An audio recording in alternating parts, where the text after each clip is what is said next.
ya son na namu. Kia kpane bato we atomo ni o ya do mo si awie ya o. Amo manyoko son we ya son den be mu o. Kia kpane bato we atomo ni o ya do mo si awie ya o. Kia se pa yanju o kia yi se pa yanju o kia ya kia sa pa yanju ka o kia ma si pa yanju o so si o lele ya si o lele o ya si o lele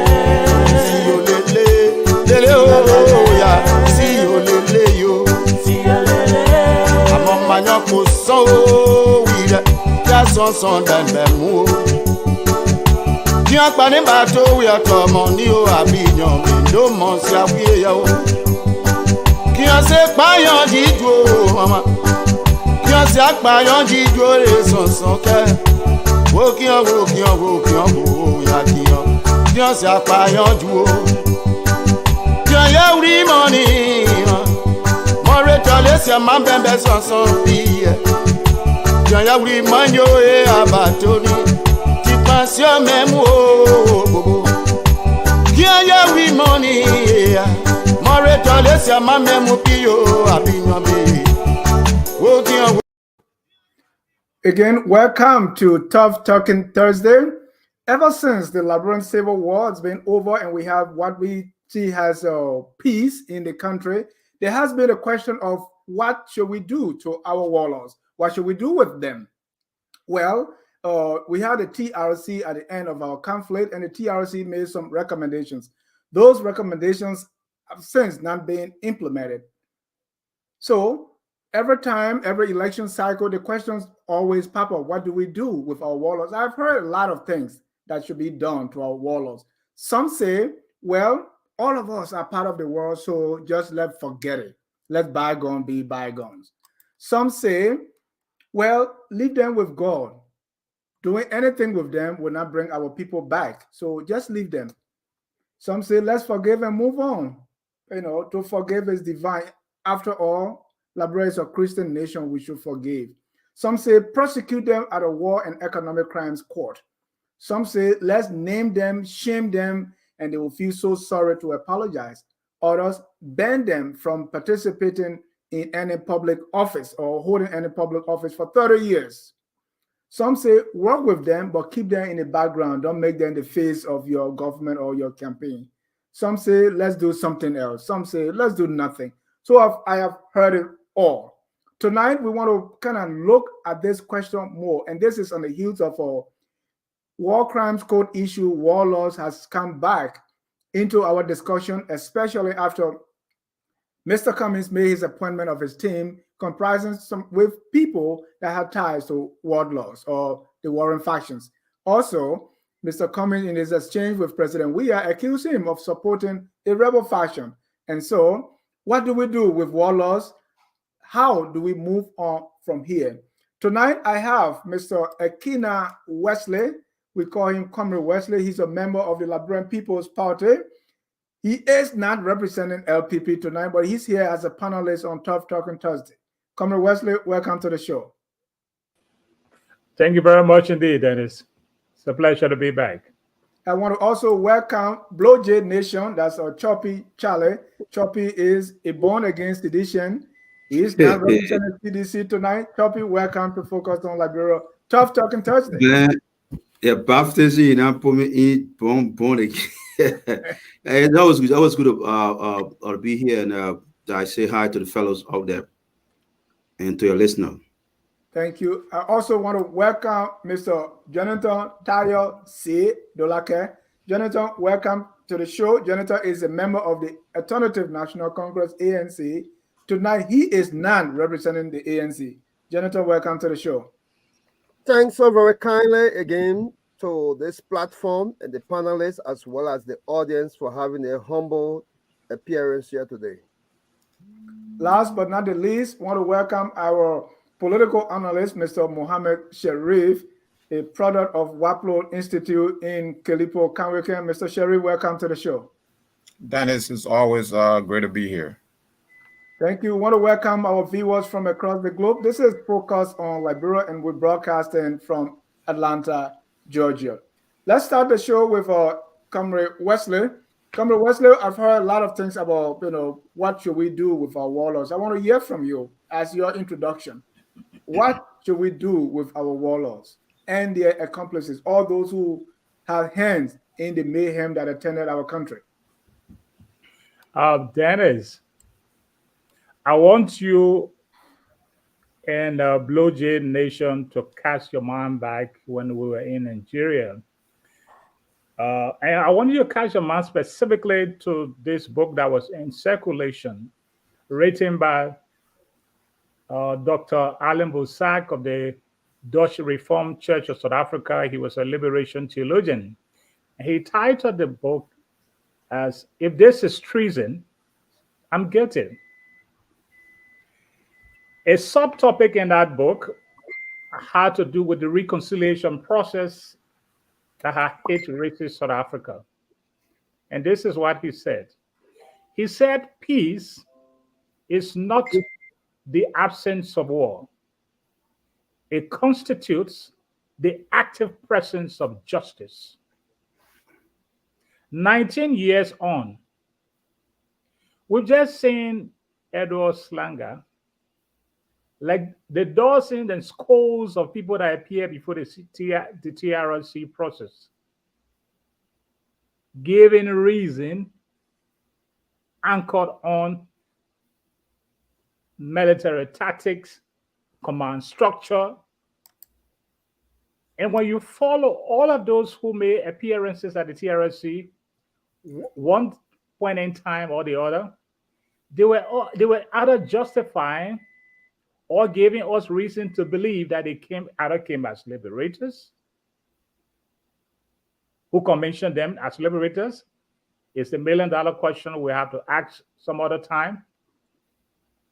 But the consequences, the attendant consequences of their action led to the loss of 250,000 lives. We're not talking about buildings. We're not talking about properties. We're talking about valuable and precious lives of the good people of that country. Yes, we've moved on. We're listening to the gospel according to forgive is divine. But I'll tell you, what we need and must insist upon is justice for the victims, so that never again in the history of our country, a group of people, for whatever the reason, will have absolutely no basis to use an uncivilized, crude, barbaric, and totally unheard of, or as it were, unorthodox approach towards settling scores. We must insist that folks who participated, whose actions and inactions cost us dearly, must not go with impunity. They must answer, and they must be held to account. Thank you, Mr. Wesley. Let me bring in Choppy Charlie, Blue Jay Nation. What should we do with our warlords and their accomplices? Yeah, thank you again. I'd like to pick up from the point about justice for victim. When we're talking about justice for victim, what are we really talking about? Are we talking about just retribution towards the perceived violators of war or those perceived to be war criminals? I think the whole question of justice in Liberia has to be in the context of what provoked the very war itself to occur in the country. And if we can answer that question, then we'll understand what form of justice to bring in the country. Too often we have focused on punishment or retribution of individual, and I'm not dismissing. I'm not here to defend any warlord. I think people should be held accountable. But in the context of nation building and democracy, as we find ourselves, there are processes that must be followed and observed to achieve this justice. But generally, I think besides the economic question, which the government, the country itself cannot afford, we have now come to the understanding or the hearing of what is being pitched as transitional justice. And transitional justice addresses some of these questions. We're talking about nation building question, the transformation of social, political, economic system in order to create fairness for people across the country so that we will not have a return of this kind of behavior. I think, to me, that's one of the most way to serve justice, to dish out justice to ordinary people.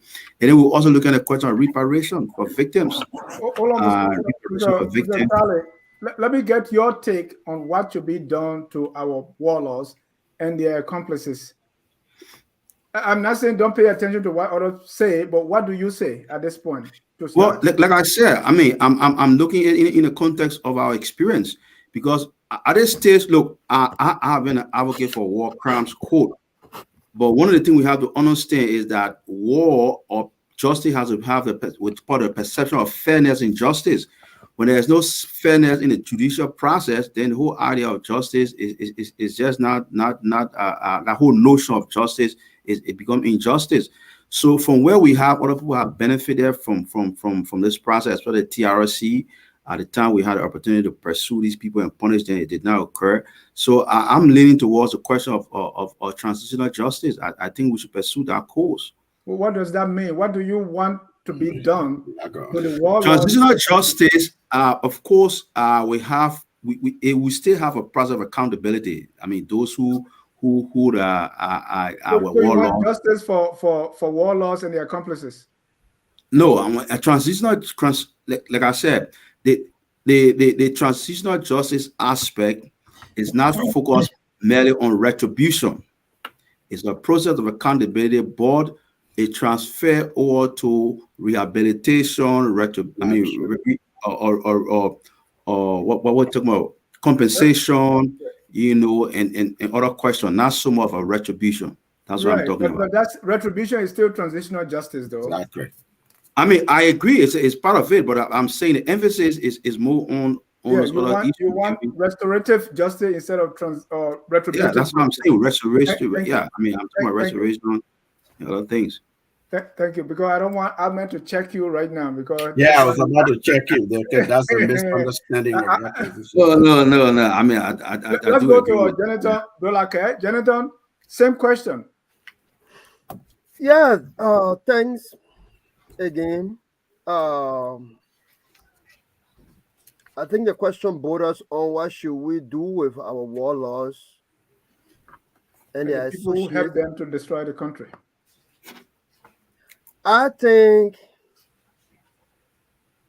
every behavior comes with rewarding and punishment. Any society that must forge ahead must hold people accountable for their actions, like someone said, and their inaction. I think after 14 years of decadence that's stored away from the youthful life of many of our brothers and sisters who would have retired from the AFL and today be servicing their life after that, often different government institutions have been stolen away, not just by the sounds of guns, but by the destruction of economic viability of our country, and worst of all, by taking away more than 250,000 lives. And what I think best is for us to have them accountable by affording them due process and for them to be heard and tried for what is assumed to have been committed by those of them who took part in the war, as well as those who were also falsely accused. Because in this situation, there are people who are accused, whose character have been maligned, who people believe were contributor to the process. And until we have everyone have a fair chance to be heard, I think we will keep spinning our wheels in neutral gear. And that is why today we have huge level of ritualistic killings. That is why today we have a huge level of secret killings.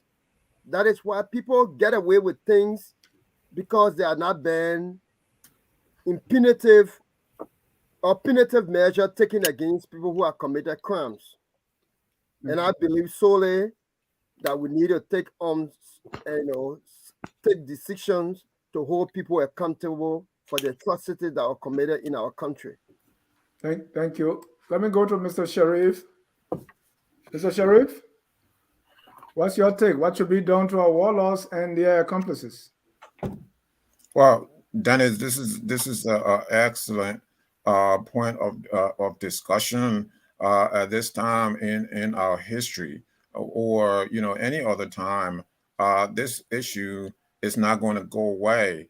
The Civil War in the United States was fought over 150 years ago, and the American people are still reckoning with their tragedy, and so ours, which occur between the years of 1989 to 2003, if you combine both wars, it's not going to go away. Certainly with the perpetrators on the scene who are movers and shakers in the Liberian political order, this issue is not going to go away. But how do we get here? How do we get to a point where brothers, killing brothers, and sisters went against sisters, and I mean Liberian sisters, Liberian brothers. That's what I mean by that. How do we get to that position? Liberia has historically been a society where people are quick to forgive. We're quick, we're forgiving people, and so if you look at us, going to school and someone whack you and you're not able to do anything, and you say sooner or later you say, okay, me pa, I will leave my own to go, and this is the kind of society. This is how Liberia has been. But to put it more sophisticatedly, how do we get here is what I'm trying to address now. So I just want to go back to 1927. All of the horrible things that happened in 1927 and 1930 was never punished. Those things that Charles King did under his administration, Charles King and his vice president, Allen Yancey, those guys were never held accountable. In fact, Mr. King went on to become the resident minister and Liberian ambassador to the United States after his disgraceful fall from power. There was no account. He was never held accountable. Today, you have school in honor of Charles King. You have areas that are named in his honor. You have family members who are somebody in the Liberian society. So Tubman came in, Tubman elevated King. Tubman also committed crimes, political crimes, economic crimes against the Liberian people. Tubman today is celebrated. He wasn't held accountable by his successor. The military came in, committed brutalities, committed all kinds of human rights abuses in 1980, in 1983, in 1985, and then the lead up to the Civil War. So the military junta was never held accountable. In fact, when the Constitution was drawn up, I believe in Article 97 of the Constitution, the military forgive themselves, so that there was nobody to come after them. So if you want to go after someone from the PRC era now, you have to revise a part of the Constitution. So how do we get to a point where you have all these, to borrow from William Coney, I hate to do that, how these people in the intelligentsia elite or class were able to write a constitution, come up with a constitution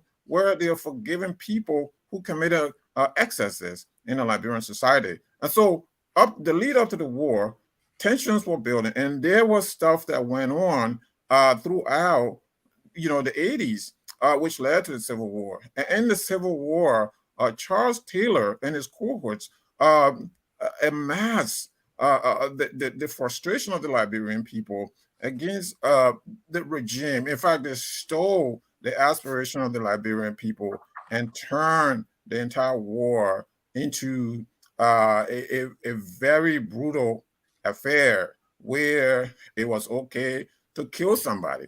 It was fashionable to kill. You have to, you have to kill to be a general. If you wanted to be a general, just bring the head from some account that we got in the refugee camps was, just bring the head of a Muslim imam and you're immediately a general.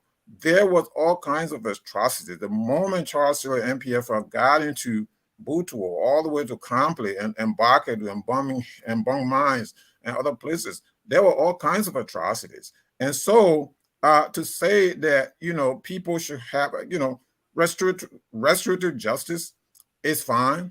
But you know what? This is going to, if no one is held accountable for all of these atrocities, it's going to happen again. It's going to happen again and again because the same people will understand that, nothing happened the first time. And so it's very likely that it's going to reoccur. Right now in Guinea, those military guys who were responsible for the killing of about 150 civilians, I believe it was in 2009, are currently undergoing trial. And someone just threw out a number here saying that, 250,000 Liberians were killed. I don't know if that number is the exact number, or is lower or is higher. It may be lower or higher than that. But let me tell you so. Those who even die in the refugee camps, we may not know the number of those who die in these camps and refugee settings. That number could also be in the tens of thousands, people who die because, their lives were denigrated, people who die because of hunger, people who die because of frustration and disappointment, people who die because of humiliation. We know families, we know people who died just like that. So the numbers may be a lot higher in those situations. And so some form of justice system that will hold people accountable for this kind of mass brutality against Liberian people is the right order. Thank you. Thank you. And before I bring you in, Mr. Salif, let me read Mr. Sharif made reference to Article 97 of the Liberian Constitution. Let me read it. And in case you don't have a constitution, get this book. It reads, no executive, legislative, judicial, or administrative action taken by the People's Redemption Council or by any person, whether military or civilian, in the name of that council pursuant to any of its decrees, shall be questioned in any proceedings whatsoever. And accordingly, it shall not be lawful for any court or other tribunal to make any order or grant any remedy or relief in respect or any such act. And listen to this. No court or other tribunal shall entertain any action whatsoever instituted against the government of Liberia, whether before or after the coming into force of this constitution, or against any person or persons who assisted in any manner whatsoever in bringing about the change of government of Liberia on the 12th day of April 1980 in respect of any act or commission relating to or consequence upon 1. The overthrow of the government in power in Liberia before the establishment of the government of the People Redemption Council. Mr. Sirleaf, your turn. What should we do? Oh, Janice, thank you again for having me here. There's no easy answer to this. What I can offer is what I've seen in other contexts. What's out there in terms of debate in the academic world. There's legal literature, international law literature extensively examining this question. There's political science literature examining this question. We know that there are two sides to this debate. There are those who are so-called the human rights approach proponent who suggest that actually implementing a judicial component of transitional justice. I'll come to transitional justice because Blue Jay completely misrepresented and the understanding of transitional justice. That's couldn't be farther from what transitional justice is. I'll come to that later on. But what I'm saying is, in the literature, that those who say, listen, in order, as a matter of deterrent, in order to prevent and strengthen rule of law and strengthen judicial institutions and post-conflict institutions, we have to hold those with the greatest responsibility accountable. And then that's a legal concept, and in international law that took on over the last 2 decades, the advanced argument for prosecution, that you can prosecute 300,000 foot soldiers, former child soldiers, some of whom were minors. There were young children who were abducted from their villages, drugged, and made to commit heinous crimes. Some continued to commit crimes until they became adults. Some are now young adults. And so the question is, the dilemma there is, do you go after former child soldiers? Do you even have the resources? Do you have the infrastructure, the correction system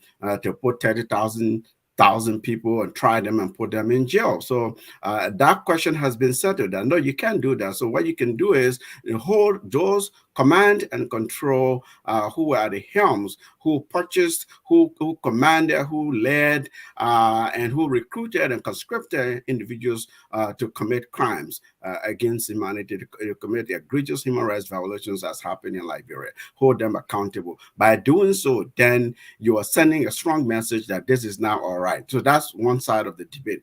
There's the other side, the so-called realist side of the debate, that say, listen, we are for reconciliation, and in my view, actually, their view of reconciliation is twisted. We are for looking at the totality of the circumstances of our context and say that, well, you can't implement trials, and by implementing trials, you are risking relapsing this country back to conflict, because those you'll be trying have followings, come from, have family, they're powerful people. They may now be powerful politicians, and they've amassed wealth to protect themselves from the criminal enterprises. And so you will now be advancing and promoting reconciliation and unity. So those are the two debates, right? If you ask me that question.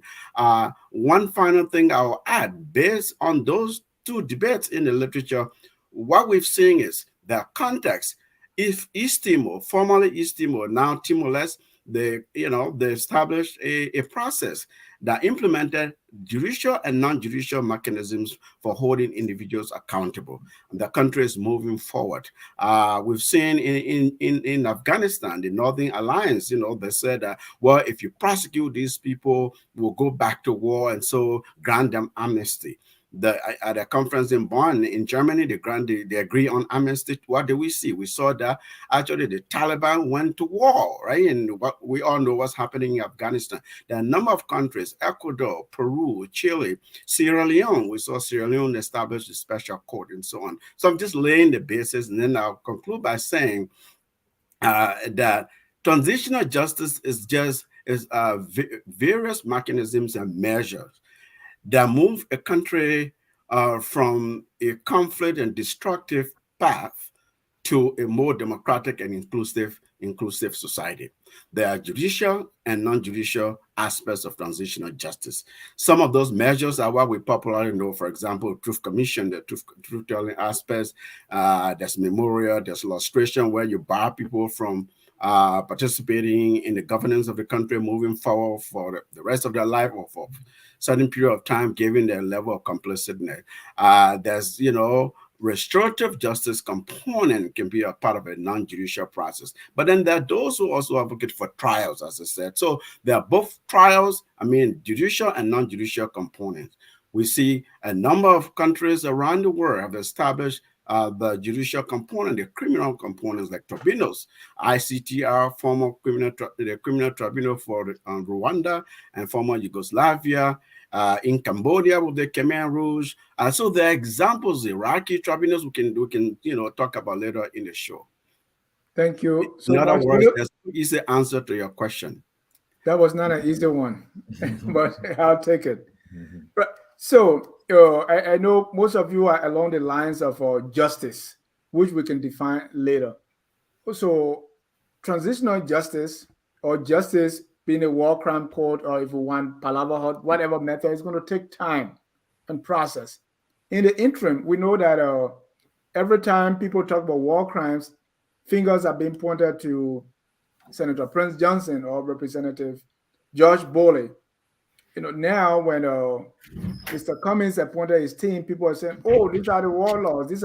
They have connection." So in the meantime, while we wait for this big justice system to take place, while we wait for this war crimes court or any form of accountability to take place, what do we do, Mr. Charlie? Yeah, thank you. Let me lay it out this way. Let's say with people that were appointed on Mr. Cummings' team, Daniel Chie. What do we do with these people? Like Senator Johnson, what do we do? What should be done? Well, I hesitate to really be specific in terms of individual punishment, because it has to be a broader question as opposed to targeting individual. But let me just say that this question of work, we have to be careful about pursuing justice in a way that we in fact adopt a legal injustice approach. When I mean legal injustice approach, we are talking about instituting law and order in a society. And once we're talking about law and order, the judicial process, it means that the process or the steps that we have to take to achieve that result must be consistent with current laws. It must be consistent with current laws to be able to be fair in a way. So if we look at the current laws of Liberia, somebody brought the constitution out, but also there are other laws. The legislature passed a law in 2003 called the Amnesty Act that granted a waiver to a lot of folks who participated in the war. People may not like that law, but that's a law of the land. So these laws have to be considered, because we cannot be talking about justice and then we ignore existing laws. Then we'll be going back to the very question that provoked the war. So then let's look at other warlords. For example, one of the most brutal warlords in the country, Haji Kroma, is deceased. What happened to this tribalist? This man who waged a religious war on Liberia, a Muslim. He said he was coming to redeem Liberian Muslim. And later on, he flipped to a tribal war. He started promoting a Mandingo tribal war. And now he's deceased. How does he account for his own atrocity in the country? So there are many other questions that we have to examine in terms of this whole approach to war crimes, or the whole approach to transitional justice, as opposed to just looking at specific individuals. Because once we start a name calling, and that's why I'm saying I'm trying to be a little bit hesitant on name calling of an individual, then we dilute the whole question of war, and now we start looking at specific individual. I want to leave the names and look at the general concept of justice, and we can have a common approach to that question instead of invoking individual needs. Because, and lastly, before I said, because this whole idea that because somebody brought war to the country or because somebody fought war automatically makes that person guilty, that's a blind notion. We've not seen that kind of concept. Otherwise, there should be no armies in the nations, in any country. Fighting war by itself does not make somebody a criminal. Fighting war itself does not. There are international laws to these things. If one takes the arm and fight war, does not necessarily make that person a criminal. What you do in war. Gotta be serious here, man. You vote against the state, you say it's not a crime? It's not a crime. There's international law. I think let me end. Yeah. You spoke. You don't have to like my view. I mean, that's the reality. The fact is, many countries in the world, we're talking about civil wars. Many countries across the world, the great United States fought a civil war. At the end of the day, they came together. The Confederate general were giving amnesty. Nigeria, right in West Africa, they fought the Biafra war. Right. That's why they were giving amnesty. We saw this thing in France. So this whole question, as opposed to Liberia as an island, we have to approach the thing from the general.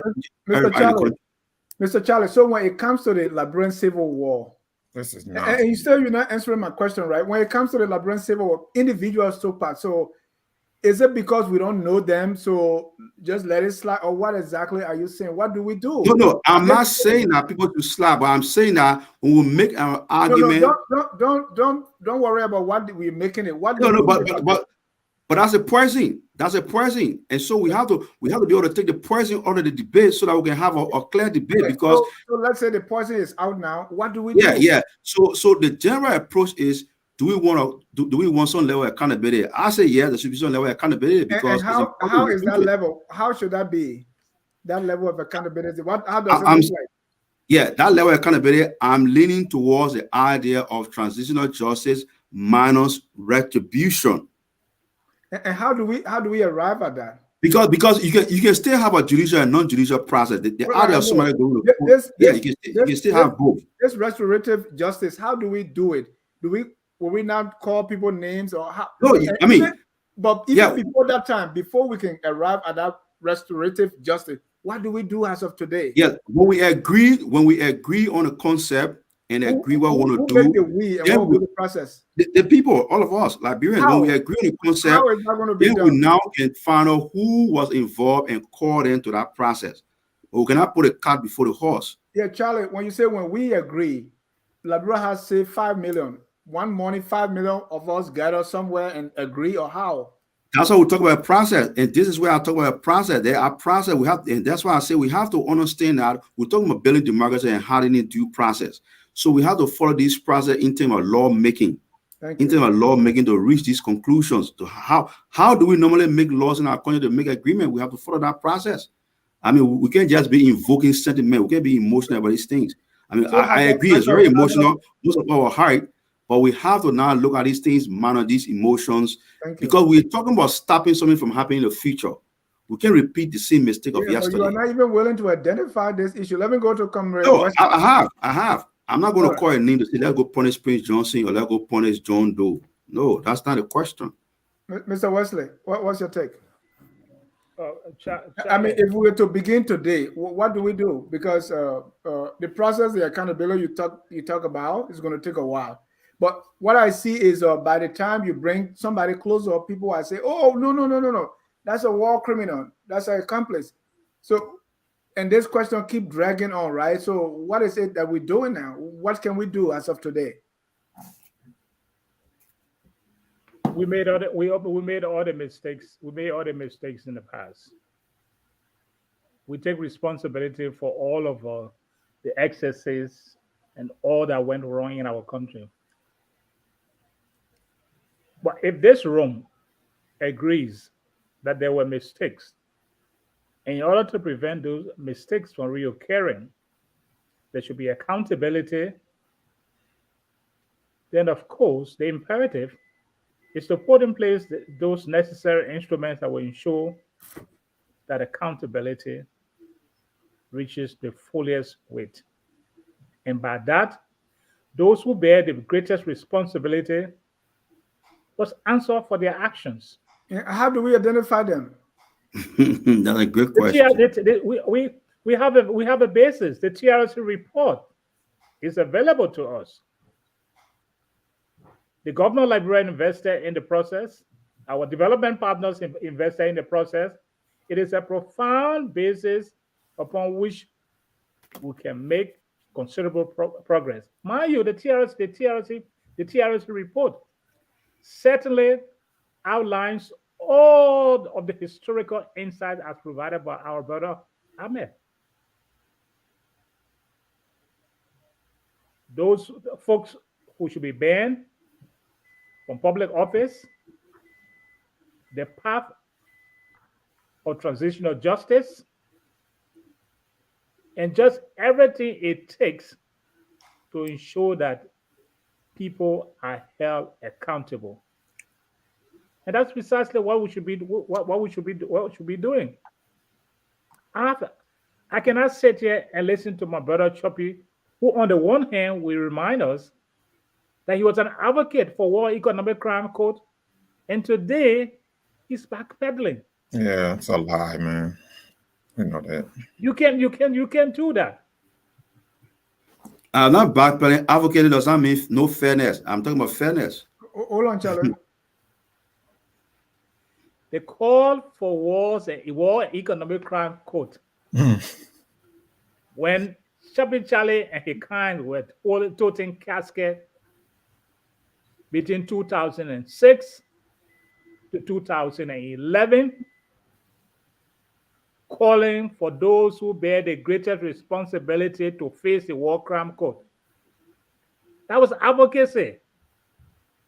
You wanted justice, and you wanted justice now. Now that all of the opportunities are becoming obvious for us to have the moment for those Chubby Charlie and his kind wanted to see prosecuted, and Chubby Charlie is talking about some kind of justice he defines and nobody understands on this platform. It is strange. Thank you. So Mr. Wesley, when President Weah came to power, you see, we had some warlords or former generals, as they call them, and so that became a problem too, right? That he was getting closer to these generals, and the excuse was, Madam Ellen Johnson Sirleaf also made business with these generals, and so when the superintendent of Grand Jury County, the superintendent of Sino County, when they are former rebels, people say, oh, how is this? So down the line, when Mr. Cummings appointed people, his campaign team, and we found people like Dan Marias or Daniel Cheer, and people are alarmed. So my question is, as of today, what do we do? Should we not put them in government? Should we not appoint them in our campaign team? Should we not talk to them as friends? Should we not be in the same church or in the same mosque with them? What do we do as of today? For every action, there is equal and opposite reaction.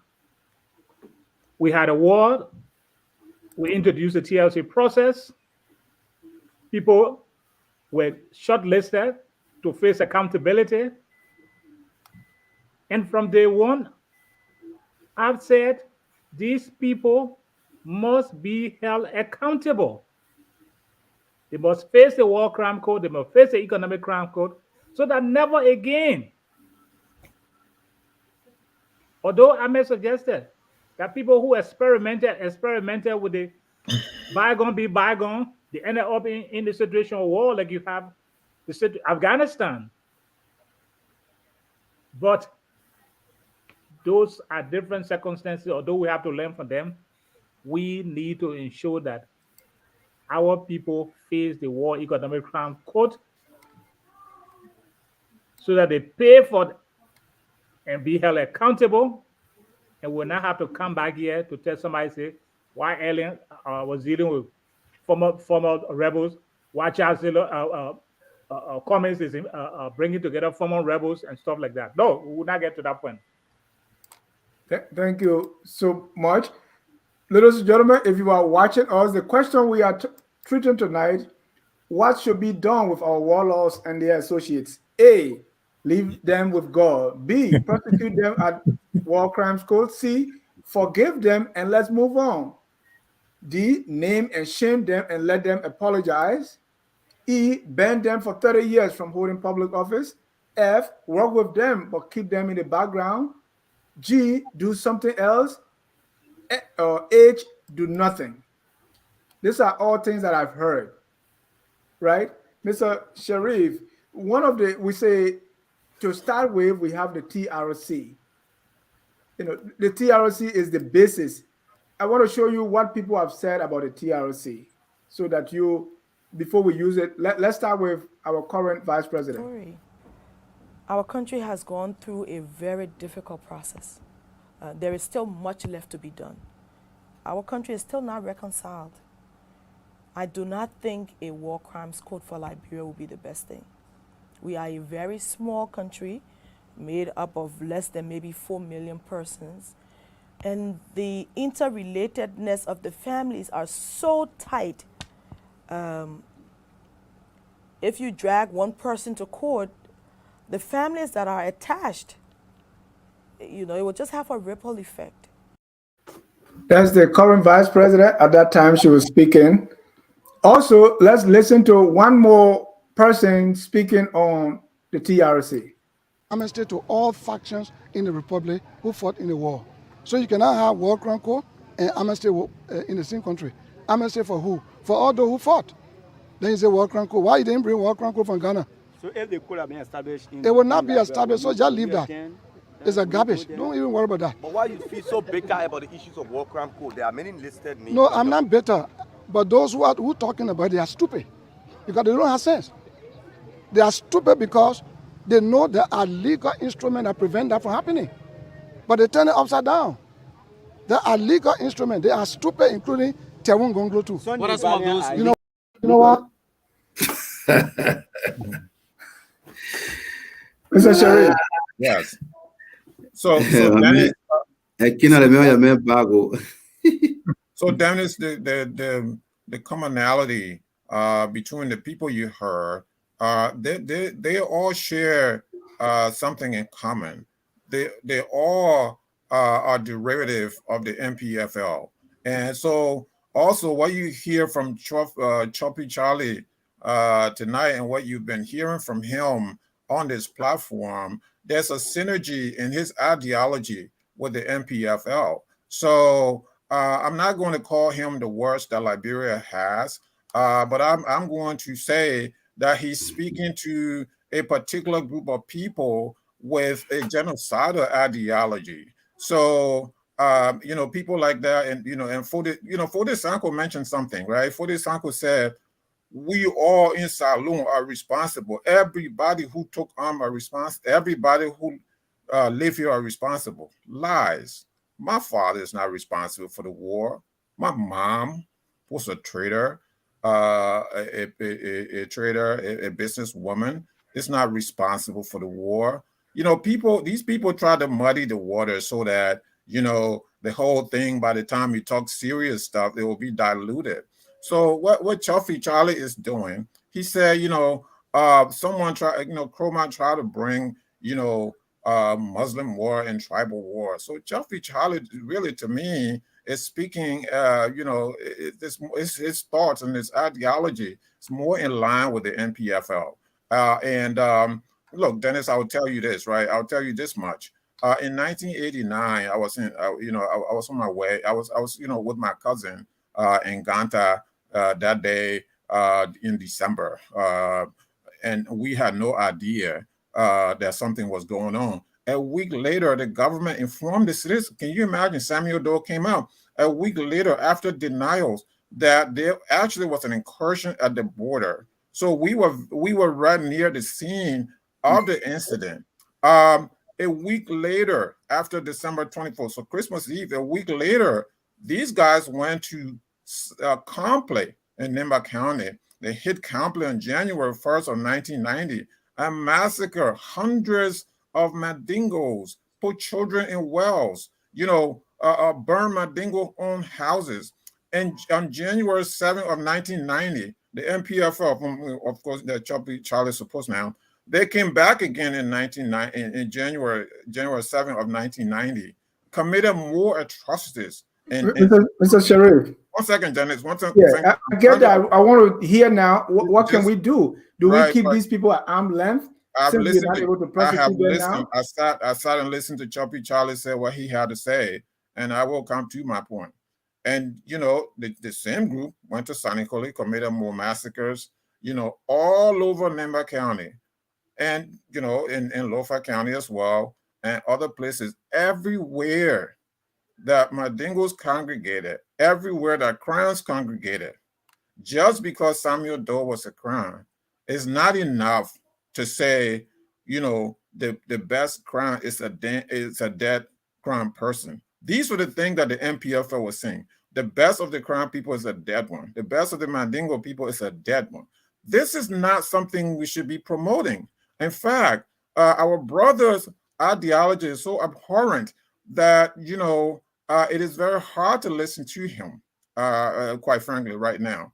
And so, Dennis, to answer your question, these people have no place. I've said this all along. They have no place in the new Liberia. So right now, Mr. Cummins is outdoing others, who have, who have appointed, MPFL loyalists. And so what he's doing is, because he lost the last election, you know, he got 7% in the last election. So what he's doing, he's trying to outdo George Weah and others. That's what he's trying to do. You heard Louis Brown. You heard what Louis Brown said. He said that all of the political parties, the major political parties on the scene, have some level of MPF element. He is correct. He's correct about that. And these people are very powerful. Joel Howard Taylor, an offshoot of the MPFL.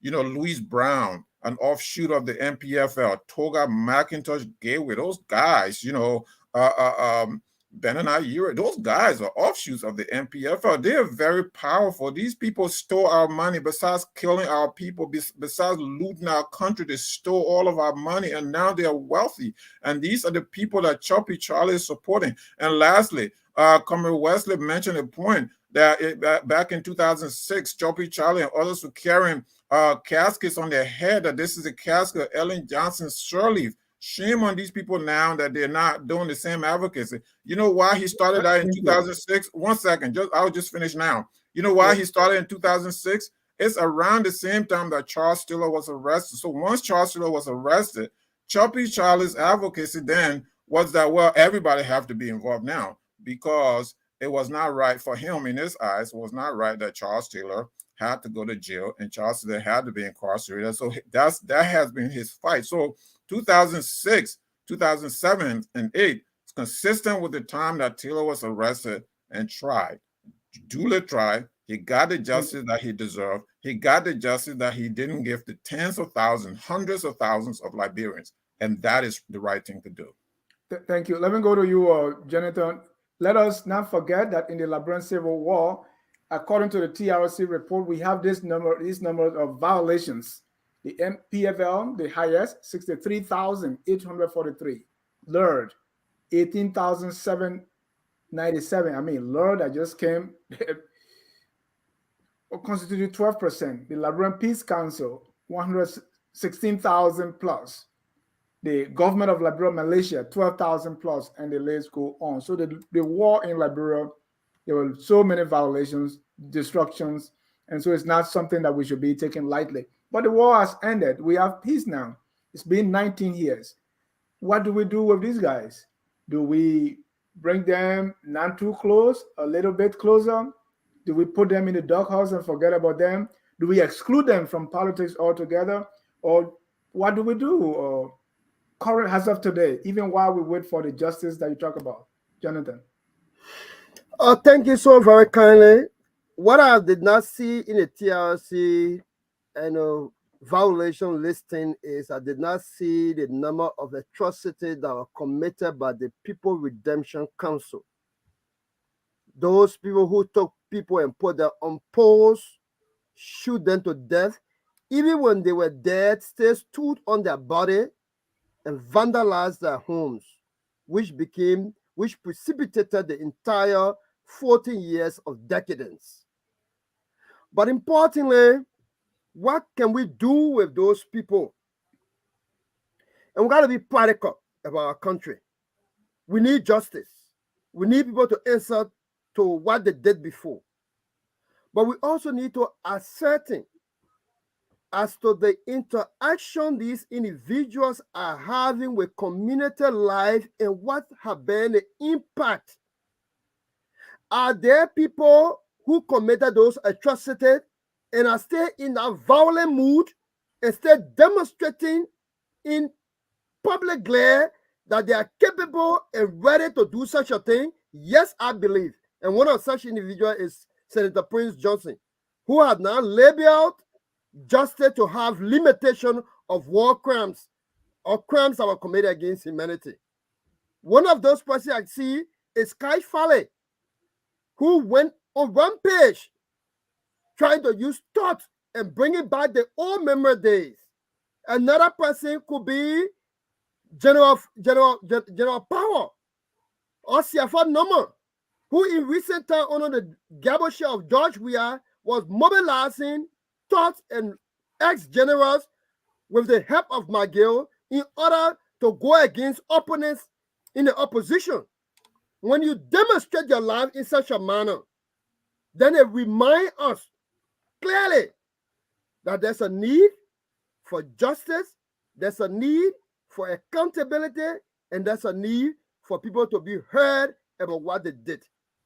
What I can say on the issue of the listing, because you mentioned about the listing, so it means I will still interact with them. When we interact with Board Naked Sorry for the War or Joshua Blahi, we definitely will interact with Joshua Blahi. Since the war ended, most of what Joshua Blahi have been doing is to recruit disadvantaged young people and bring them back into the society and rehabilitate them. Is that positive? Indeed, it's positive.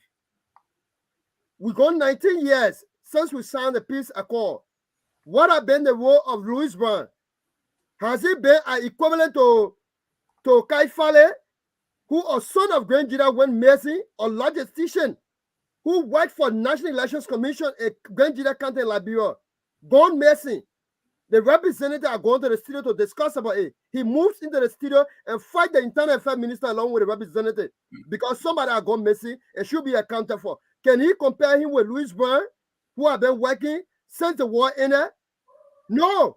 Does it mean that Louis Brown cannot go to answer for things that he will be accused of? Of course he will be answer to it. And he has availed himself.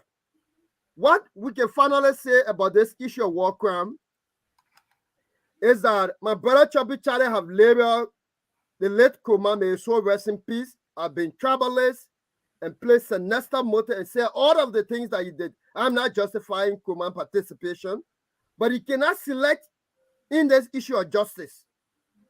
We think, and I believe wholeheartedly, that every Liberian who bears the greater responsibility of the atrocity against our people must be heard, must face the accuser, and should go through the legal process. In the interim, we can only judge you based on your communion life into the society and what you are doing. That is not an excuse for your past either. But when we reach to that past, we can surely hold you responsible. In the interim, if you are positive in the community, like Joshua Blahi, the other people impacting lives, of course, Liberians will work with you because we all look towards every Liberian in a positive direction. Okay, thank you, Jonathan. Before I go to Adma, is because of the sometimes because of their participation in the war, they've become very influential. They have so much wealth, power, authority, and glory. Okay, so as a result, some may be able to use that. Will you think that has possibly, like Prince Johnson has a university? Okay, he's impacting lives. He has a church, and he himself is preaching. So is the yardstick that if you show some form of remorse, or if you are doing good in the community, everywhere he went, he was doing good. If you are like that, should we let you, or should we work with you? And the only way that we shouldn't work with you if you are still doing the same rebel, behaving the same rebel way. Is that what I'm hearing? No, that's not what I'm saying. Many of you who have followed Joshua Blahi, I'm not saying that he's excusing himself. In fact, he's one of those who support the War Economics Code.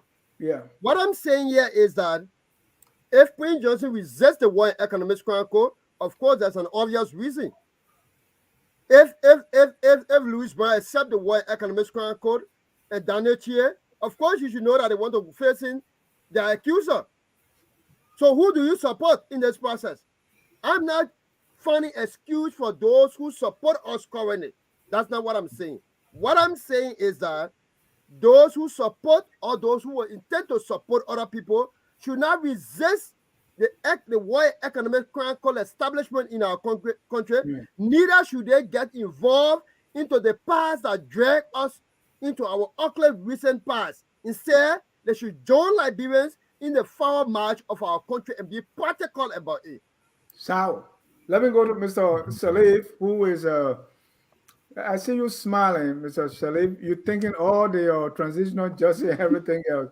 So, first of all, at the end of the war, people that participated, they become so powerful. They have money. Sometimes through the money, they were able to get power, And sometimes for good reason, there are people elected them because they saw them as savior. As it always says, one man rebel is another man's freedom fighter. So give me some scenarios here and also make me understand what do we do now. And by the way, for those of you thinking that, well, let me show you a picture that will refresh your memory and say, life. And I love this picture. And at the end of the show, I will ask you to say something about it.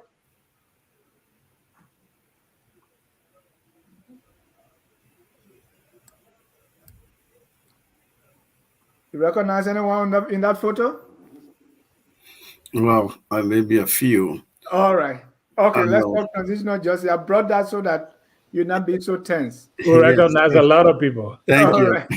I appreciate that. Yeah, I shouldn't be smiling because if it wasn't, some of the comments, I guess, earlier comments, if it wasn't such a gravely serious matter, some of it would be comical, really. Not, not in it. I'm not denigrating anyone, but sometimes if you don't have knowledge of the subject matter, discuss what you know. I mean, that's just how others behave. I mean, anyone with integrity, that's what I would do, right? I mean, if you ask me a question, Dennis, is not in my area of expertise, I'm going to pass it on. So let me start with where you ended, that some of these people are so powerful and so rich, and so now they're influencing communities. And to what Jonathan was saying, look, Liberia has been studied to death. Liberia's war history. Scholars have written extensively. We're not reading it. We're not reading. I guess a lot of Liberians, I'm sorry to say, I don't hear people referencing. For example, Dr. Amos Sawyer, after the 2005 elections, he wrote a paper, a very major paper predicting political behavior moving forward, and how it will gain wealth, and how warlords, or at least the behavior of wartime leaders, you might call generals or associates or warlords or so, use their wealth to protect themselves during peacetime. And so what are the implications of that on society? They even get in government. They become so powerful. They become the ones that are governing now. I think the paper calls it a popular criminal. Maybe not his paper. Another paper I read several years ago talks about popular criminals, right? The whole idea that you use your participation in that human rights violation as a way to protect yourself now, and then mobilize enough support. The very victims, you mobilize them enough because then you've impoverished them, and get political power, have access to political power, then hide behind that political power. Then other, like we're hearing, some of your clips, to say, listen, you can't touch me now because I'm this now, I'm that now. This is not going to happen. They're legal instrument. The military regime, right? The codify, put in the constitution and say you can't touch him. By the way, that is a law that is illegal by itself, in and of itself. It's illegal ab initio, like it didn't happen, right? It's like it didn't happen. So it doesn't mean because something was put in a constitution, if that is truly unconstitutional, people can take it out. There are many processes. So, but I don't want to lose my train of thought and just go in tangent. So let me come back to your question, right? There are ways to deal with these types of things, right? And I'm saying Liberia has been studied, and look at, well, why we're not discussing it the way we're discussing this, for the very reasons why warlords and generals behave the way they behave. They use their war exploits to protect themselves, to give people wealth, create maybe business opportunities, like I said, access to political power, and so on. And then now co-opt others in the political class to line up behind them to protect them. And that's exactly what we're seeing in our country. So for people to be saying, well, there will be some illegal things, you do this or that. Yes, there's due process. The TRC process was a transitional justice mechanism. The Palava Hot process that the TRC report recommended as part of the transitional justice measure.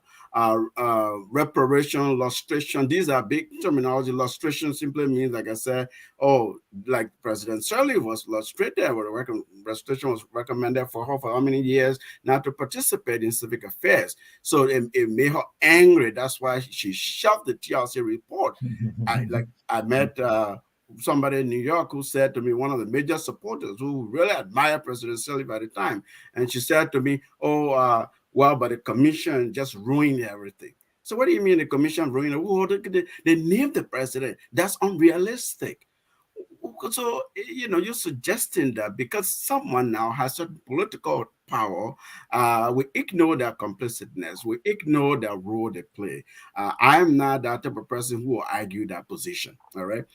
At the end of the day, it boils down to the Liberian people saying, look, we have the evidence here. We can, go and reinvent this. Societies that have confronted their past are doing better than societies that have not confronted their past.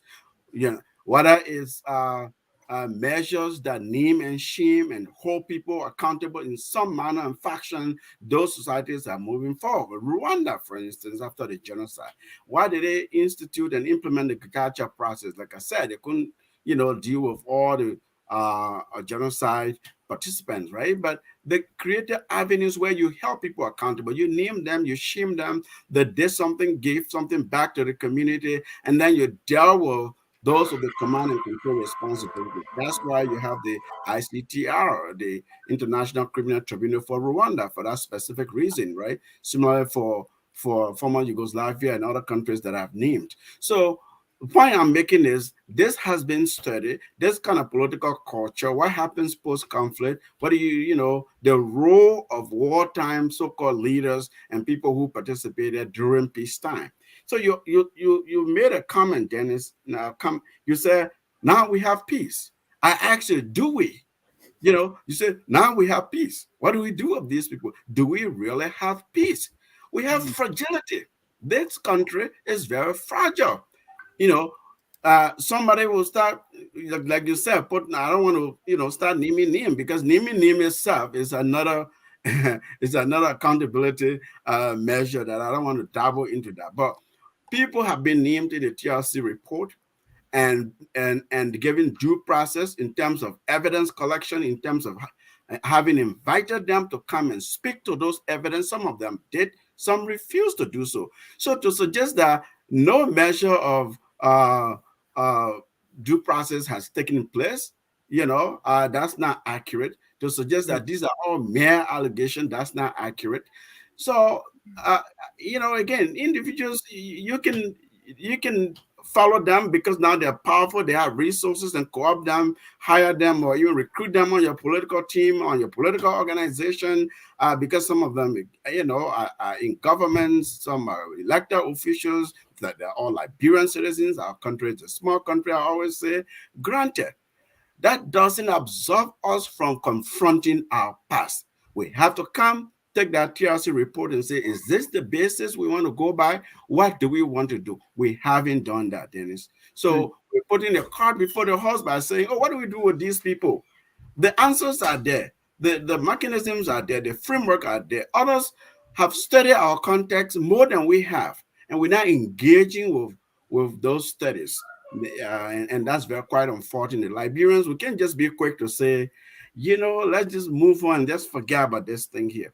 What kind of message are you sending to the younger generation? That is okay to destroy your country and become rich out of it, right? And then come back and give people peanuts and say, I'm so wealthy, look at me, now I can build university, now I can do this and establish business and employ you.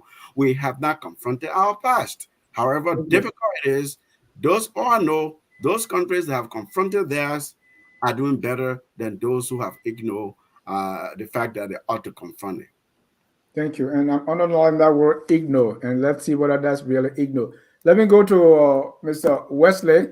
Mr. Wesley has another engagement, so you want to leave off with his closing comments. And Mr. Wesley, go ahead. And also, if you have any Tabata, don't forget to mention that. Yes, indeed. Accra gave us the Accra Comprehensive Peace Document. Out of that peace document, the whole issue of the TRSC process evolved. It became an onus on the new administration of Madam Ellen Johnson Sirleaf to set the ball rolling. Even the warlords who were in Accra knew that the TRSC process would be one of accountability. How it will turn out to be, out of ignorance before the war, without understanding and appreciating the history of people going to war, the consequences, or as it were, the attendant ramifications. It doesn't matter where we come from. It doesn't matter what we believe. It doesn't matter where we stand. If we don't punish and hold accountable those who bear the greatest responsibility for the gross human rights violations committed in our country, we will have ourselves found wanting. We'll continue to herald low, medium, and high voices demanding accountability for those who committed crimes against humanity in our country. Yes, learning from the analysis provided by ADME, it is also important to reckon the diversity. Notwithstanding, we must take action and desist from anything next to allowing people to get away with impunity, so that never again will we return to such insanity that even warlords, when confronted, described as a senseless war, although they participated in such madness. My own Tabata of the week. You know, it's an interesting thing for a certain Chief Justice to pontificate that under her watch, we are bound to see impartial and categorical access to justice for all. But what is important to look at is the record of the associate justice, now Chief Justice, on the bench, whether be in the position consistently and in pattern that stood on the side of impartiality and equal justice for all. On the issue of Cabinet Jana, what was opposition?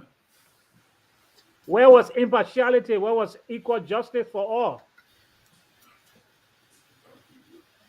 And a dozen other rulings coming out of the Supreme Court. Look, let's be serious. Thank you.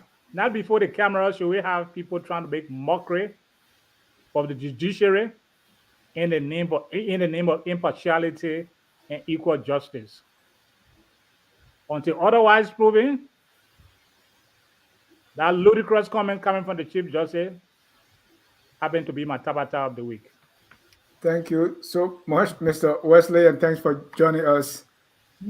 Ladies and gentlemen, if you're just joining us, this is Tough Talking Thursday on Focus on Liberia. We're going to go to a few comments. There are a lot of comments here coming. Just few. Only way to kill a weed is to support it. Let's hold everyone accountable, starting from the beginning, from American Liberians to present-day tribalism. Florence said Prince Johnson built a university and also has a church. Has he thought about the amount of citizens he murdered needed to live full lives until they were called to glory? Sam Wallow, an effective solution is to fully embrace and support the United States in its renewed efforts to bring about accountability for war crimes in Liberia. United States has said it's willing to foot the bill and provide technical assistance. Mr. Salif, this one is for you. He said, look, Mr. Ahmed Salif, the United States never confronted their past brutal civil war, and they are doing excellently well. I will let you respond in a minute. And ever say you shouldn't be coward, you should name names. Ziamo Godson said, why now? I wonder if this upcoming election has anything to do with it. We know Prince Johnson has the NIMBA vote. I don't know what is that like. Why are we talking about this now?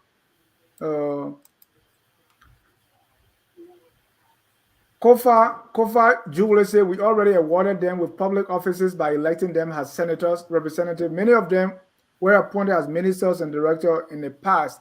So my question here is, always we talk about when we Liberian people, when we Liberians say this, well, election through election has been a way that the people speak.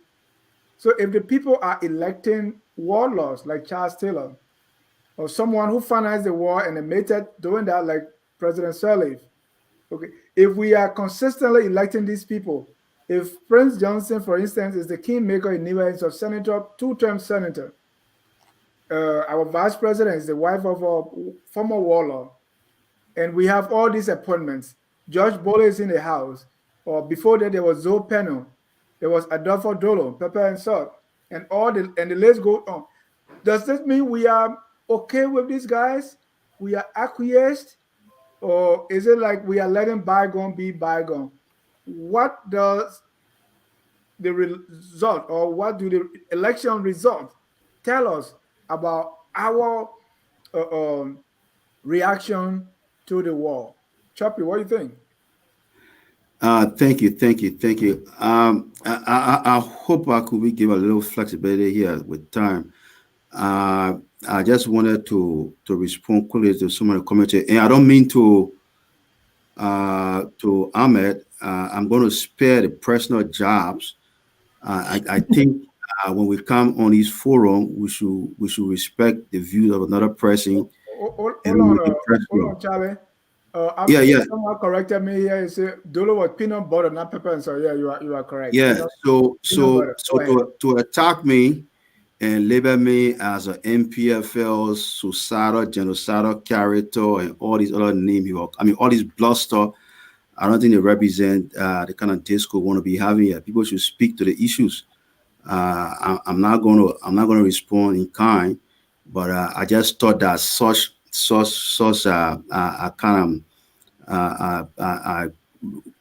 responses create a logical dilemma when we discuss these things. So I like to move on, and I think we all should be able to express our thoughts on the war. As I said earlier, and we've seen some of the commentary from some of the readers. There is a disconcerting or situation with those who want to advocate that they believe in this whole question of accountability and war, and then raising the question that some of us advocated for war crime in the past and now we're not. No, we continue to say we want accountability, but there has to be a sense of fairness.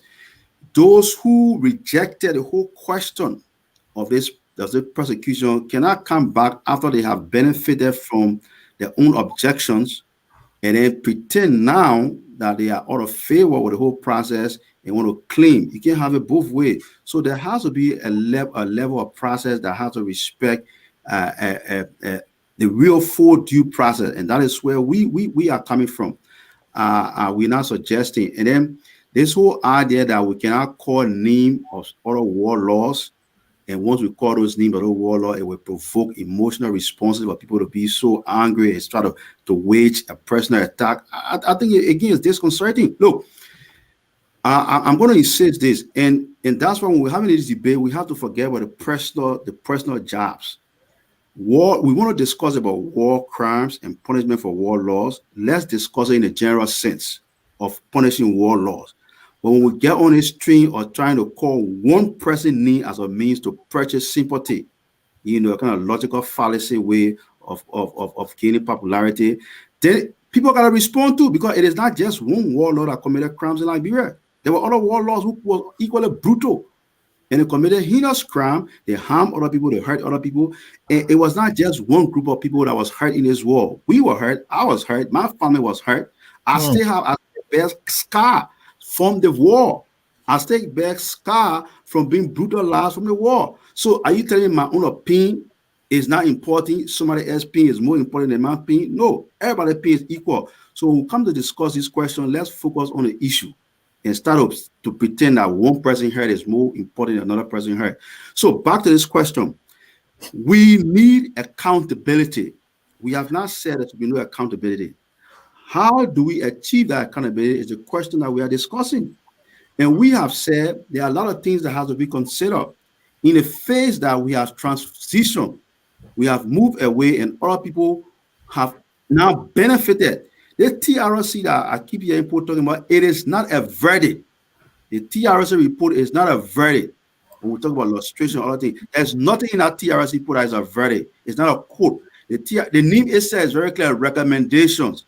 Because of ex post facto law, and sometimes people want to claim this quote, because of ex post facto law, that's why the TRC recommended these charges or these things, so that when people go to court, there will always be the burden they will bear, because you cannot send somebody to court when there is no law yet, and then the person go to court before you pass a judgment. So, for example, the 30 year that was put to Ellen Johnson-Sirleaf, it was not a verdict on Ellen Johnson-Sirleaf, but based on the TRC recommendation, if Ellen went to court and she was found guilty, then that 30 year would have applied.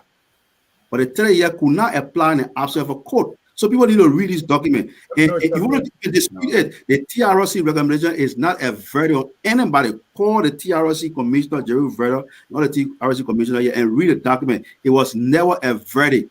That's why, if it was a verdict, then why would the people be talking about war crimes court? Why would the very TRC be advocating for a war crime? It was not a verdict. Those were recommendations. So it was not verdict. So if it were a verdict, would be talking about war crime court? But because there are recommendations that will go to the war crime court, and when the court now find people guilty, right, based on these recommendation allegations, then these are the punishment they will be facing. Right, and the 30 year was not based on that. That is incorrect. That no, the 30 year was a recommendation. Yeah, it was a recommendation. Yeah, but it was that for the government. Guilty. She cannot be. There was no court that found her guilty at the time. Even the Supreme Court, even the Supreme Court ruling was an error. We'll come to that, but what I'm trying to correct is very error. The Supreme Court should not even intervene in that case. It should never intervene in that case. It was a big blow up. Thank you, but no, what I was trying to correct, they were not saying 30 years after you go to court. The 30 years then was now. No. You cannot face punishment without due process. It's just inconceivable. And again, there's a problem we're having. How can we be advocating for due process and we say the 30 year you must go to court first? That's the process. You must be guilty in a competent court for that thing to apply. If that's the argument you are making, that's fine. But that was no, but that's a law. That's what the TRC said. Read the law. That's a law. It's willful too. It's willful. You could accept that to punish myself for what I presume that I committed, I could waive that right. So it doesn't equally need to go to court. That's an individual choice. No, Dennis, may I say something? Yeah, sure. Quickly. So I led a process. I worked with an international NGO human rights body here in the US that helped the TRC implement the TRC's diaspora work. So I travel everywhere around the United States, went UK, West African, and I went to Liberia several times to support the commission's work to help them on work on the international aspect of the work. So I am a little bit familiar with that process, the evidence that was gathered. Choppy, unless you're saying the TRC process didn't constitute aspect of due process, if that's your argument, which is not a valid argument at all, because the commission extensively, I was in a commissioner, they can come and tell you the report is there, it speaks for itself. Maybe you're a straw man, Ahmed. Right? That's not an argument. So you defend yourself. Well, listen, but you straw man now. That's not my argument. No, So that, you well, raise I'm the just argument. saying Wait, that. let it Let me I want finish to bring now. in our Listen, colors. because you say I shouldn't interrupt you, right? There were recommendations. First of all, to argue that the recommendation have to go to court first before it becomes implementable, that is not true. Not all of them. The sitting government, the government of the day, there were aspects of the commission's report that the government then could begin implementing right away. Why did they start implementing the Palava Hot process? They didn't have to go to court. Why they, they start doing something about memorial, although they didn't do it properly. They didn't have to go to court. Those were all Yeah. recommendations. The illustration Thank you. aspect, they didn't have to go to court because they established that, and the individual in question appeared before the commission, testified and corroborated the evidence. And so they said, okay, so these are consistent with these testimonies and this body of evidence. Here are recommendations we're making moving forward. These are the recommendations are judicial processes. These other ones are non-judicial. Here's what you can do. And the commission then back it with laws, Liberian law and international obligations that Liberia is under. So all these things are there. We should not argue outside in a vacuum, right? Let's put it in context and look at the report. Thank you, Admin. Ladies and gentlemen, if you're just joining us, this is Tough Talking Thursday. We are discussing what should we do with our warlords and their accomplices. If I may ask a quick question, so why are we today with a quote in the TRT? Hold on, Charlie. If you want to join the discussion, please call the number on the screen, 605-313-6004. The code is 791-403#. We already have callers. So, Choppy, let's hold on with that. We already have callers. We have warlords everywhere. So while I get the phone set up, I want you to pay, just listen to this, because we have, former generals, former warlords all over the place. What do we do with them is what we are stating here. Take a listen.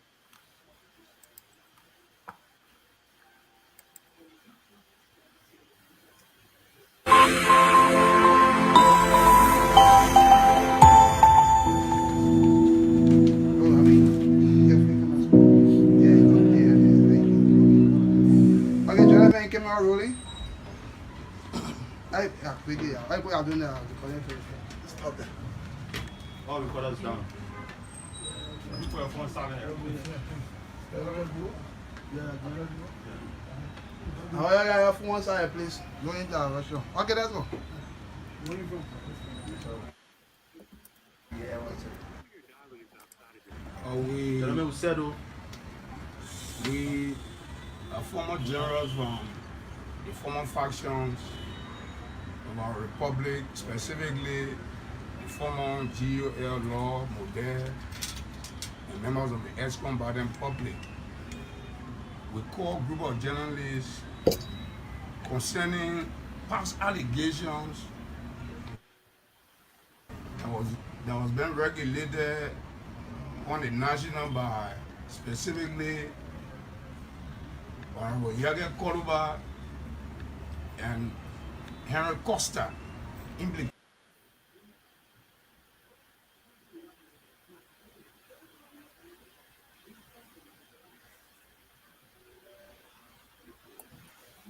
We can't hear you, Dennis. That's just to show you we have warlords, former generals, and I like the title, right? Press statement of former generals of 3 warring factions, right? So you can do we have any bad bush to throw our generals? They will say. So what do we do with them? That's the question we are talking about tonight. But let me bring in some. We have a lot of callers already, gentlemen. So please bear with me as I go through them. The first caller here is Mr. Kesely Double. If you call, please just tell us what we should do with our generals, and you have 59 seconds to do that, please. Go ahead, Mr. Double. Okay. Yes, thank you very much, Mr. Cha. Mr. Cha, I am, when it comes to discussing this warlord issue, I'm the kind of a Moses, kind of a man on this one. Eye for an eye. Mr. Cha, people took out too many things from us, a whole lot of things from us. Besides our family we lost in the war, people took from some of our youthful life We were young, 10, 12 years for some of the life you want to call youthful life. Just imagine how long war lasted for. All of those years, some of us had to go in the bushes to look for food. We became breadwinner at a very early age. Some of us had to drop out of school, drop and pick up. It took our family, strong will to mix for us to be saying what we are saying today. To even be able to complete college, it took our families somewhere to go out to carry us through. So what people took from us, I want eye for an eye. When some guys get eye for an eye, let justice be served to all of them. Not one of them should be left. All of them. All of them should be punished fully. Thank you, Kazali. Let's go to Evans Morris. Evans, you're live. 1 minute, please. Thank you, Mr. John. Quickly, before I even get to my comments, I wanted to ask Ms. Washington if she would have been on the show tonight. Why haven't those former TRC commissioners, I think a lot of them are still alive, got together and have some kind of press conference to reiterate the need for the TRC to be implemented? I don't know. Are they not talking? They have been doing that. I've had Massa several times. We discussed that on this show. No, as a collective, as a group, to come back and say, well, we need to do this because, that would speak violence. But let me just quickly get to my comment. I don't know where Chucky Charlie is from or which one of the ethnic group he's a part of. But what he's saying is he doesn't want his people to get justice, every tribal group in that country was affected by the war. So by him saying that we shouldn't do, we need to do restorative justice and now, punitive justice or whatever, I think he's wrong for that. What should be done? What's your idea?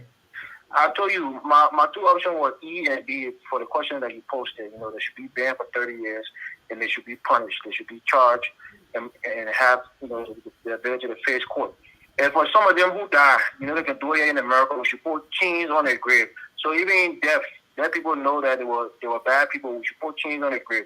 The one that died, like Haji Kumar, Roosevelt Johnson, the other ones who are buried in Liberia, put chains on their grave. If they will be tried in absentia or posthumously, let it be tried that way and punished even in death. Thank you so much for taking my call. Thank you. Let's go to Aliyu Kamara. Yeah, first of all, let me say retributive justice is the way forward. Sally did make real good points. I think he was a little bit frustrated, and we can understand. Look, the truth of the matter is, when a country doesn't get justice after anarchy, mayhem, catastrophic murders, because some of us saw the murders firsthand. I don't know how old was Charlie, and no affront to you, my brother, with this conversation. But we saw people get killed, especially Mabingo Crown people during the 1990s. Their heads cut off, set out a checkpoint where anybody passing, you see the head sitting there, and they introducing you to that head. Oh, I want to do my head there. Oh, I want to put my head there. The thing that traumatized me, someone just said, I was about 16 years old in 1990, and you can imagine a 16-year-old jumping over bodies and stuff. So retributive justice is the only way forward. That's the only way this country can move forward. That is where Ivory Coast has moved on. Sierra Leone has moved on. Guinea has moved on. Liberia has still not yet moved on because nobody has faced justice. But let me just say this before I go, though. Yeah. Everybody who took part in this war must face the judicial process. However, let us establish that if Charles Taylor had not brought the war December 24th, 1989, we wouldn't be discussing this. And I also recommend the TRC to go back to 1979 as well. What happened to over 250 people who were killed during the Red Riot as well. So we need to have all of those. This thing has to be comprehensive and not just selective sometimes. Thank you so much. Thank you. Let's go to Paul. There's Ngasa Paul. Is that the name? Good evening, gentlemen. This is Paul Ngasa. My first time. I'm a constant listener on your program from New Jersey. Thank you. Go ahead, sir. 1 minute. My point is this: this war crime issue has been lingering around for a long period of time, and we know the causes that causing people not to not be executed. So my question to the panel is it possible the next president coming can issue an executive order and dissolve the legislature, because that's where the problem is, and then we can go to prosecution of the war crime? That's my point. Thank you. Thank you. Before you go, Paul, so what do you think should be done to our warlords and their helpers? They should be prosecuted. Thank you. But for us to do that, we need to dissolve that legislation. Thank you. Thank you. Let me go to Thomas Cannon. Thomas, you live. Yeah. Thank you, Dennis. And I will answer my question in 1 minute, and I just want you to give me 30 seconds to address something. Okay. So I think with all the options that you listed, I think like other callers, we definitely need to punish people who bear greatest responsibility for our civil war. Okay. And the more we don't do it, the more the cost of the civil war is increasing. Because even the time that we are taking to listen to you, the resources that you are using, these people could be doing something else to get money, but they are discussing this issue. It's not going to exactly. To have this war and economic crimes court, deal with it, pull it in the past, and be able to move forward. So I think people should be punished. Thank so you. like Ahmed said, I mean, the TRC was the foundation. And the mechanisms are set out there. We just need to go back. Perhaps we didn't do it in the past because maybe people who bear some responsibility were in power, but if they are not in power, we should be able to move forward. The last thing I wanted to address is you owe a responsibility to us, the listeners. That when you bring people together to be able to discuss these things, the bare minimum is that people should be able to have the ability and technical background to be able to discuss the issue. And let me give you an example. Once I was listening to CNN, and they were discussing the issue of COVID in America. And then they had reached out to Paul Navarro. At that time, he was the director for trade and manufacturing policy, actually in the Trump government. And he had made a statement, and one of the medical doctors on the panel said that Peter does not have or does not qualify to have an opinion on this issue. The reason why I'm saying this is that if you're bringing someone to discuss the World Economic Crimes Code, at least the person should know the difference between restorative and retributive justice. If you don't do that bare minimum, then you are not doing justice to us, the listeners. It's painful to listen to people who don't have an idea on the issue, on the discussion. Thank you very much. Thank you. Let me go to Mr. Oh, I just want to be fair here. Kemo. GS Kemo. Yes, Mr. Jar and the panelists. Again, I just want to say thank you to our people on the panel there.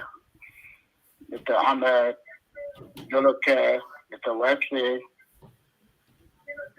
Shari is always bitter about this. So we just say that, just for Frank Johnson to stand there and condemn everybody. He always tried to justify what he has done. He didn't go to Nima to protect the Nima people. He came way to Morovia in Conway to protect Nima County people as a justification. And then you got other people there trying to protect because maybe their brother or some relative took part in this war. They're taking it to be good thing for them, and they are powerful, they got money, they got political power, so nobody can do anything. These people need to face justice in any house. Thank you. In any house, Mr. John. You got some people. I was sitting here. I lost my wife in this war. She died in a refugee camp. I'm sorry. I was left with 5 kids. My mother died from the effect of this war. She was sick, and I was in America trying to take care of her. It didn't work. We got people, most of my brother-in-law fought the war, and their sister died in it. None of my family ever took part in that war. I myself, I was slapped in the ear by Jack the Rebel on the old road. Ecomoth blessed me. I was arrested and tied and taken in the executive mansion. I slept there for the first time. I slept there in the executive mansion by the Taylor boys. I was working with United Nations. I was arrested by the Prince Johnson team. They took us on the base. United Nations had to come to release us. These are the things that we face in this war. Somehow we never fought the war. Thank you. I'm so But sorry those are the things that happen. You got a lady that I know in the village in Riverside County.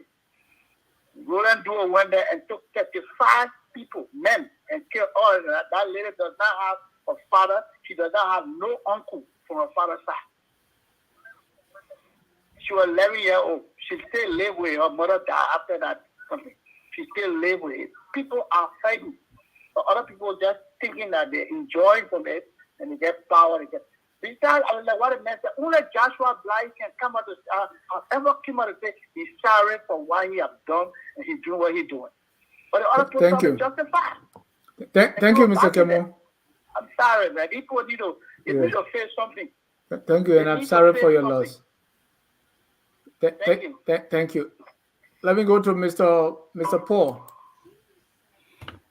Yeah, thank you, Mr. Jack. Thank you for taking my call. You see, first of all, I'm a victim of the war as well, and a full immediate family member, and 2 brothers, a sister, and my mom. I'm so sorry. Now I've grown to be a man, right? And part of being a man, and especially living in an advanced society, you still have to point to your side and say, cannot still say the truth? Cannot still say exactly what happened without, making up more lies against somebody? And our society is full of, we are so dishonest and unpatriotic. That's the reason we're in the problem that we are in today. It's one thing to call for war crimes court, but the people who are educated among us, they themselves are doing us more harm. Just when Miss Salih was on the list to be banned from taking public office, you saw the disagreement right away in the very TRC commission. Yep. Just because some of them support her. These are some of the dishonesty we're talking about just among ourselves. They're not bringing down to this point. And, for some of us now, we try to make sense out of the nonsense that happened to our family members. We can't really make sense out of it because one day we're living with our family, our mothers, the next day they are no longer around. So now we're trying to move forward. And how do we move forward as a nation? What's the reason for the war? The reason for the war is when they came out and said, corruption, we're coming to liberate, all the blah, blah, all the nonsense. Meanwhile, they came back and committed even more harm by stealing and robbing the country. Okay? Now, some of us now, my assertion now is Mr. Sharif. Mr. Sharif criticizes Mr. Comey is so unfair almost every day he does it. Because that's the culture we have right now. And you said one victim, we have so many victims, but now we're trying to move forward as a nation. And we say we want to move forward, developing. We're trying to see among us who can move this because right now, even though we lost 250,000 people, we're still losing more people today for economic crimes. So who's going to take us out of this dark hole to put us on the path of real health care, real prosperity? That's the path that's more trying to go on because we can't do nothing about something no matter what we lose. But the reason for why we lose them is because of economic reason. Thank you. Now when Mr. Sherry come and say, I'm not going to get on this, I want you to tell us what should be done. But we all want economic court. We all want it, but we're talking about the dishonesty among ourselves. Thank you. Because again, the dishonesty has to do with people are lying on other people as well. These are some of the things we're talking about. So among ourselves, can we come up with the truth to say yes, this is actually happening? Would there be people that will be lying because my mother will point her out? Severely a human being. So that's the kind of nation that we have. So these are some of the things that we have to talk about. But again, when we try to move forward as a nation, we try to move forward because we can't keep on this path. So to just single out one man to say, this man, bringing on more and more rebel, and all that kind of stuff like that. For me, it's just this one is wrong. Thank you. Thank you. Thank you. Well, gentlemen, there we have it. Time is fast spent, so I want to cut it short here. Mr. Salif or Mr. Sharif, 1 minute, just respond to, I know they call your names a couple of times. So I give you 1 minute to respond, and then we move to our Tabata session. Yeah, my name was in vogue. But look, the thing is that, let's be fair and honest. I've always talked about, justice for everybody. Why don't we go back to CDB King? Why do we lionize CDB King? Why do we lionize Topman?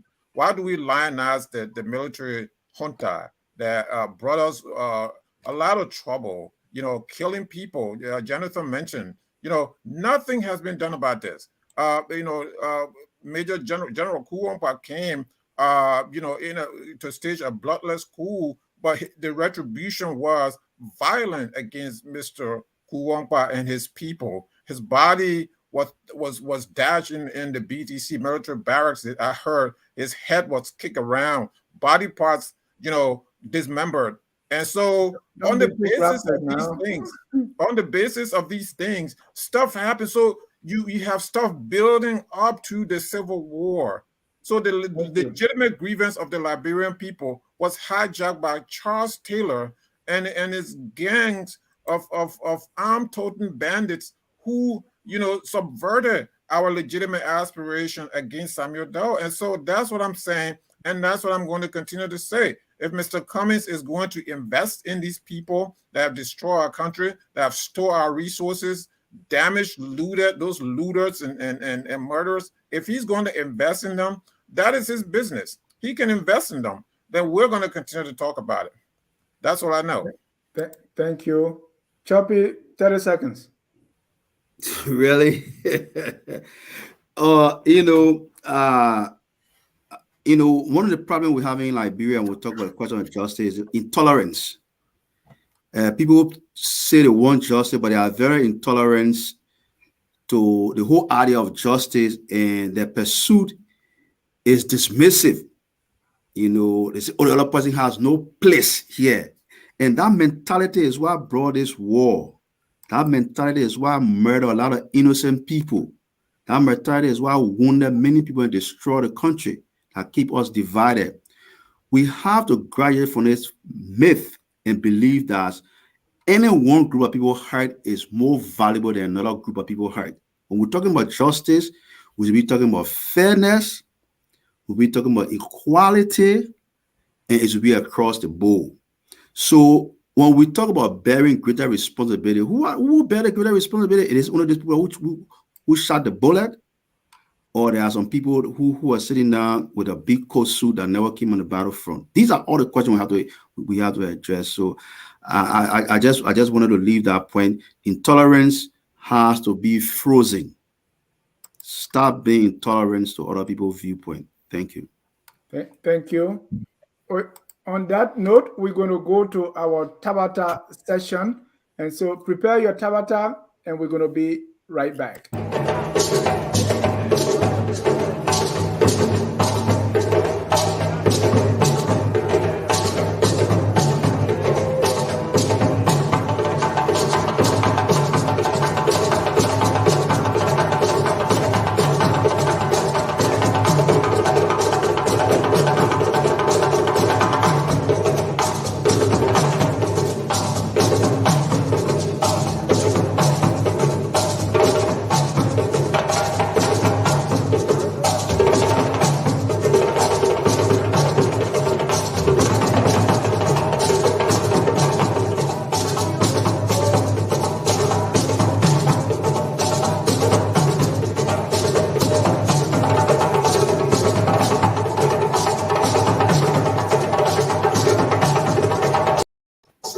Welcome back to Focus on Liberia. That drum beat comes from the Liberia Cultural Ambassadors. I know some of you were dancing. All right, at this time, we're going to go to the Tabata of the week. Every week or almost every day, there's some Tabata going around in the country. Tabata is a Southeastern word meaning foolishness, complete nonsense, complete Tabata. Let me start with Mr. Jonathan Dolake for his Tabata of the week. Mr. Dolake.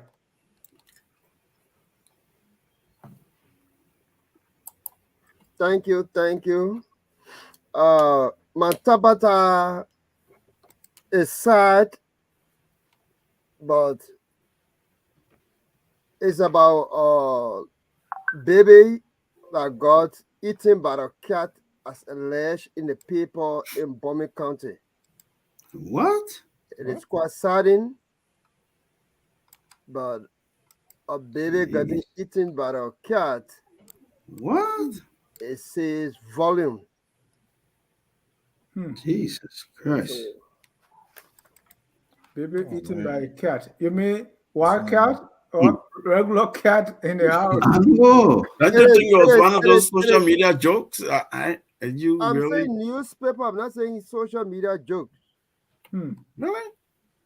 All right. Earlier, I put on it was on OKFM news stem, by the way. Okay. Thank you. Earlier, I put on a photo and I was asking you if you recognize anybody. And this is this was the picture I used to when everything was tense because of our past. I say, hey, Is that George Bowley somewhere there? Yeah. You see JMB is Afro, man. He's a baller. Does it Burma family? And a Burma family back there? Yeah, Burma family with the glasses. And you see Charles Taylor, right? Yes, Charles Taylor in the middle. Right. Wait, Charles Taylor in the middle. That's Taylor, right? Yeah. Yeah, but formula. Yeah, Taylor, yeah. Oh. Yeah, it's Charles Taylor, Henry Burma family. Family is like the tallest. And that should be Bacchus Matthew, you think? Me and Charles Bacchus Matthew. Yes, that's Bacchus Matthews. Right. And Doe, I think Doe is standing by Fambula. Yeah. No, that's not Doe. That Doe is that Alhaji Kroma standing over JNB? Where? No. Oh, okay. What side was that now? Now Bole, yeah, there's a Bole. Yeah, that's Bole. Oh wow. All right. So let's go to Mr. Salih for his Tabata of the week. I don't know. Honestly, I don't have one that comes to mind right away.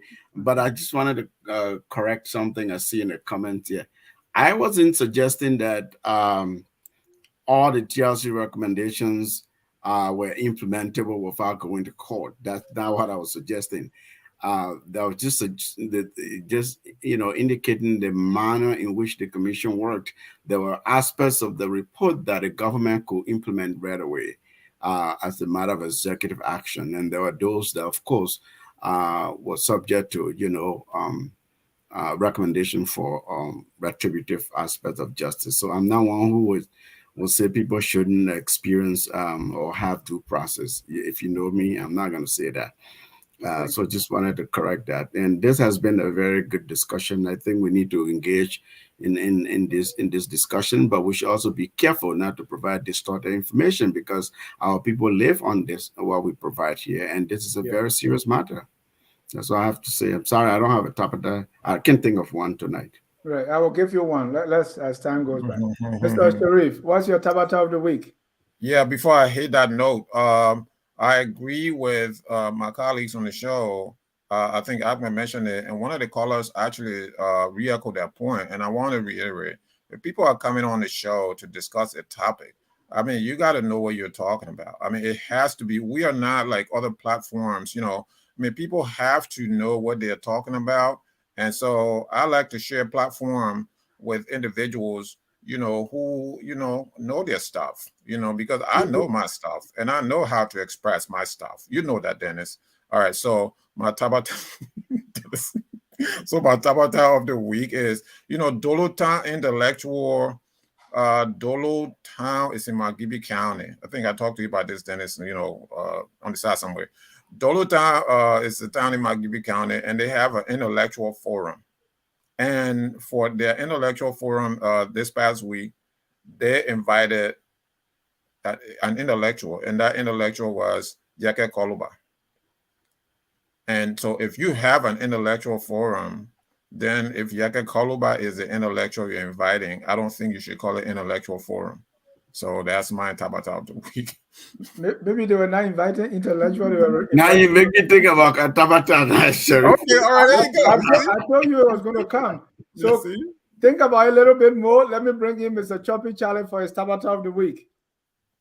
Yeah. Okay. My Tabata, quickly before I do that, let me just make a quick point before I do my Tabata. Because this point was made by one of the callers talking about, and referencing, I think it was me because I spoke about restorative justice. And people have to understand when people listen, sometimes they listen for their own self. I said transitional justice, and my emphasis on transitional justice was restorative. And I agree that transitional justice also have component of retribution. I did acknowledge that, right? I did. So people have to listen very carefully. And this idea that if you don't agree with somebody, then you don't know something, it's dangerous. It's dangerous. I don't have to agree with somebody. I don't have to let another person view. That's my view. So let's forget about this idea that if somebody don't agree with somebody, then they don't know something. My topic of the week is Mr. Joseph Barker saying he can build all the roads in Liberia in 100 days. I mean, that's a myth, a biggest joke on the planet.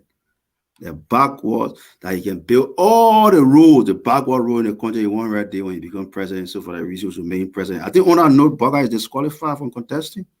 I mean, he should not even think about contesting. Barker also said instead of calling the president bad road medicine, he should be called bad medicine for road. And I thought that was So Salif, let me go to you for your Tabata of the week. Yeah, so Yeka Kolba apply for DV. I think I understand. and some in the government were having a feast of it. They say, well, so it means that Yeka Kolba has seen his own shadow, right? That if his party wins election, or that his party would not win or something like that, and therefore he was applying for DV to leave, and social media was just buzzing that in fact if the man wins DV, he can't even go to America, because he has cost America so much, and his past history that some of these things we're discussing tonight would disqualify him, which I agree, but I thought it was just funny. I don't know if it was really true that he did apply for the diversity visa program, or somebody just put it out there as something of joke. But if you did, it's really funny. Yes. Yeah, you can't pass anything by him. A sitting representative. I mean, really, maybe if they start giving him his pay, he will stay. You can't work to fix the country. And you always say, I went to Ghana for treatment. I went to this, all of them. So then you're sitting representative. You're proud to say that. It means that you're not working to fix the country. You are not working to have the best medical system, to support our doctors and our professionals that just need the resources to do their job. And I think that's very sad. It's and not the 14 military hospital is there. And this is news flash before my Tabata. The Monrovia City Court has sent 2 men to jail for purporting to be reporters and editors of Front Page Africa with the sole intent of extorting money and blackmailing senior government officials. Nobody brave. I saw that yesterday. Yeah. So those are the 2 journalists, and they say they can really get money. Wow. Yeah. My Tabata of the week is today. FOL reporter in Monrovia went to on the Japanese highway. I like to still call it Somalia Drive. I don't know where the Japanese highway, where the drainage of that road is filled with dirt, and so he went there to report that story.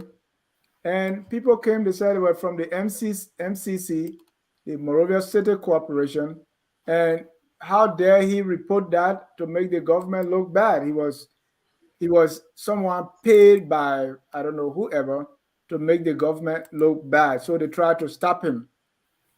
And I thought that was the big Tabata of the. Let me show you just a little bit of that of the garbage in that in the drainage. that our reporter tried to send. And Very that loaded was, with drainage. lots of waste. And so it's still at the moment. You don't even see the water, and right? this because is of the unhygienic, garbage. folks. This is uncalled for. Good job by the reporter. To see a facility that was built. Yeah, for these guys to stop our reporter trying to stop him, I believe that was the biggest Tabata of the week. To stop him? Yeah, they don't want him to do that because they say he's talking against the government. My goodness. Wow. Can you imagine? Koji sitting in that town there. Can you imagine? He was just doing the job. They should applaud him that he's bringing it to the attention of the authorities. Right. You know, that will create, yeah. Let's listen to other Tabata. Elder Joseph Kokro, my Tabata is Mr. Sheriff. Obvious belief that any claim or proof of self-defense exempts one from any responsibility from war crimes, atrocities. Well, I don't know what you're talking about. Joseph Paul, my Tabata of the week is Omen GMB say if elected president, he will build all the roads in Labrador in just 3 months. Wow. How is that? How is that possible? So Jerry said that's not possible. That's why it's a Tabata, right? Yeah, how is it possible? Yeah, no, that's not real. I don't think Open Baba said it. I haven't seen a clip yet. 3 months. Yeah, we have the interview. It's 100 days. But I've not been able to listen to all of it to see if that is true. Well, thank you all. Mayfi Deco say good reporting. Then I'm still waiting on my palm cabbage investigative report from your reporter. We are working on it. And Mayfi said no. He said he will make the road pliable.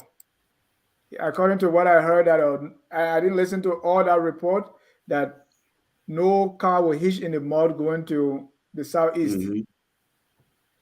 So does that mean we'll build all the road? Anyway, thank you, gentlemen, for the time. We almost over the limit. Let me go around the room now and get your closing comment. Don't forget, tomorrow is the literary hour with Prof. Nabwe and Jackie Saya. You don't want to miss it. And on Saturday, we have FOL Marketplace. That's our Business, Economic, and Finance Forum. You don't want to miss it. Always focus on Labrador. We bring you the best. And I'm proud to say we are the best since 1847. No, 1822. Let's go a step back. All right, let's go around the room and get your closing comment. Let me start with Mr. Sharif. We go to Janitor and then Mr. Choppy Charlie. And Ahmed will close us. Yeah, this has been a fascinating discussion. It's always going to be a fascinating discussion. The war, the history, and everything surrounding that war is going to still be with us. The war just didn't start and all of a sudden in 1989. There were several issues. There were, so we go back to the antecedent of that Civil War. There were a lot of things that built up and that culminated into the Civil War. Injustice, the distrust in the court system, suppression, economic crimes, and all of those different things that weren't curbed led to where we were. And so there were legitimate issues. The Liberian people had legitimate aspirations for change. This change agent was not Charles Taylor, though. I don't care what anyone on this forum said, on this platform says. Charles Taylor was not the agent of change. Charles Taylor is a thief. Charles Taylor was a murderer. He unleashed crimes against the Liberian people. Unlike anything we've ever seen, I hope that we will never see such a thing ever in our lifetime. Charles Taylor also committed, and his men committed, international crime. They were responsible, according to Prince Johnson, they were even responsible for the removal of the Burkinabe president, Thomas Sankara. Charles Taylor and his men also invaded Guinea and Sierra Leone. They committed heinous crimes in Sierra Leone. So we're not going to sit here and sugarcoat those things. Charles Taylor is a criminal. He deserves to be in jail. He deserves to be locked up. But again, we have to make sure when these things are occurring that people are held accountable. Past leaders have never been accountable. C.D.B. King, Tupman, Doe, and so on and so forth. And so this is where we are. So what we're saying is there should be a form of retributive justice in Liberia.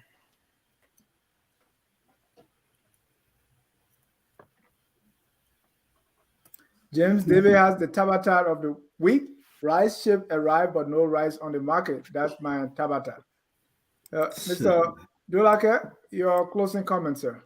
Yeah, thank you so kindly. Let me say that we need justice. We need all those who committed crimes in our country to account for what they did, and they must be heard.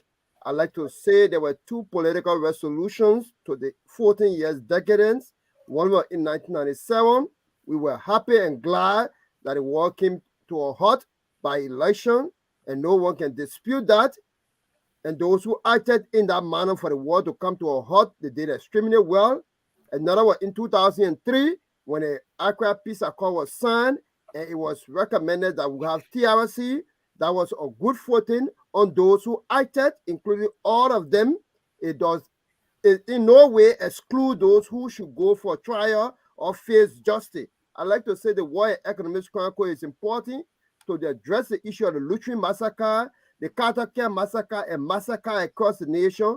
We call people names here because they stand against justice. The likes of Prince Johnson, who will stand before the camera and go against justice. We are not calling names of Louis Brown here because I don't see him saying that he stand against war crime, because he has said that he accepted war crime and he wants to say his story before anyone who will charge him. We should not minimize the TRC because we think that it is recommendation.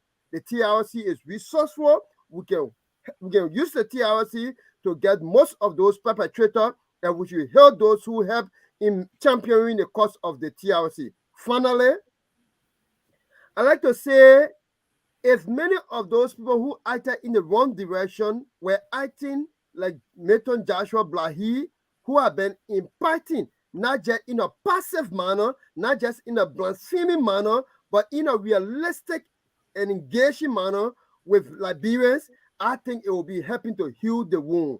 But what we are seeing from them and the actions they are carrying on clearly demonstrate that indeed there's a need to end impunity in our country. And lest anyone forget, those who are endorsing people is in no way try to estrange them that they cannot participate in accounting for the crimes they committed. While we will accept some of them from our own background is because the person who sat at the head will set the tone. And that is why Liberians will not respect time in Monrovia, but will go for visa because the embassy got laws and regulations. That is why they will violate the traffic law in Monrovia, but when they come to the U.S., they are compelled to abide by it. Under Mr. Cummings' leadership, who many of them are endorsing, have become a front line of a conversation in the environment. We believe that he can set the tone for them, and that is why they are magneted to Washington. Thank you so kindly. I thought you were not representing the ANC again. No, I was not representing the ANC. I'm not talking about the movement. All right.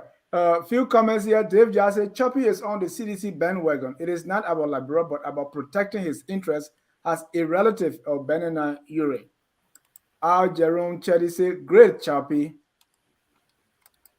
Sam Wallow, the Tabata is Cummings defending his selection of his controversial team members in Canada yesterday. It was astonishing TV to watch.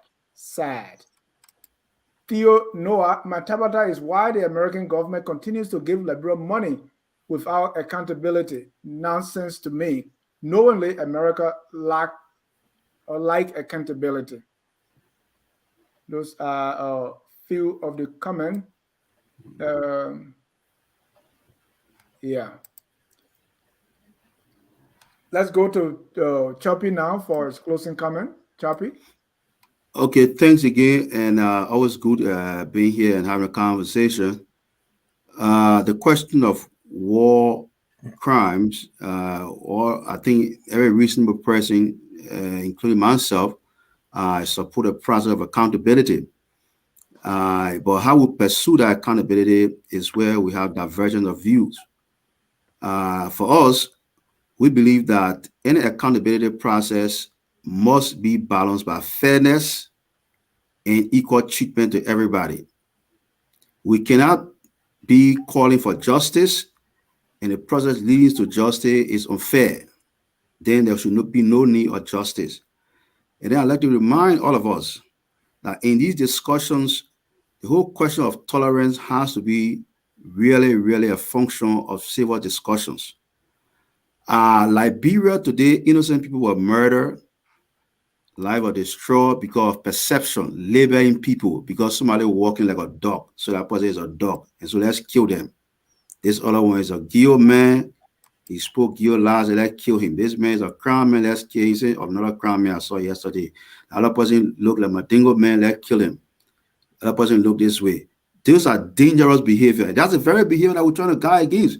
So when people come to these spaces, they have to dismiss those bias and prejudice and focus on the issue. We cannot be engaged in arrogant or status and pretend that it is good and fair public discourse. Existential fallacy. Thank you so much. Thank you, Mr. Salif. Thank you, Dennis. I've learned something tonight. Yeah, existential fallacy. I'm gonna go study that to myself. Exactly. I probably will have to check it out. So you know what to do with wartime actors has two sides in the debate. As I said earlier on, there's no easy answer to this. Every society has to decide what it wants to do with its wartime alleged criminals or criminals. In some cases, that's been documented. Deciding to confront your past to make progress has to be based on context.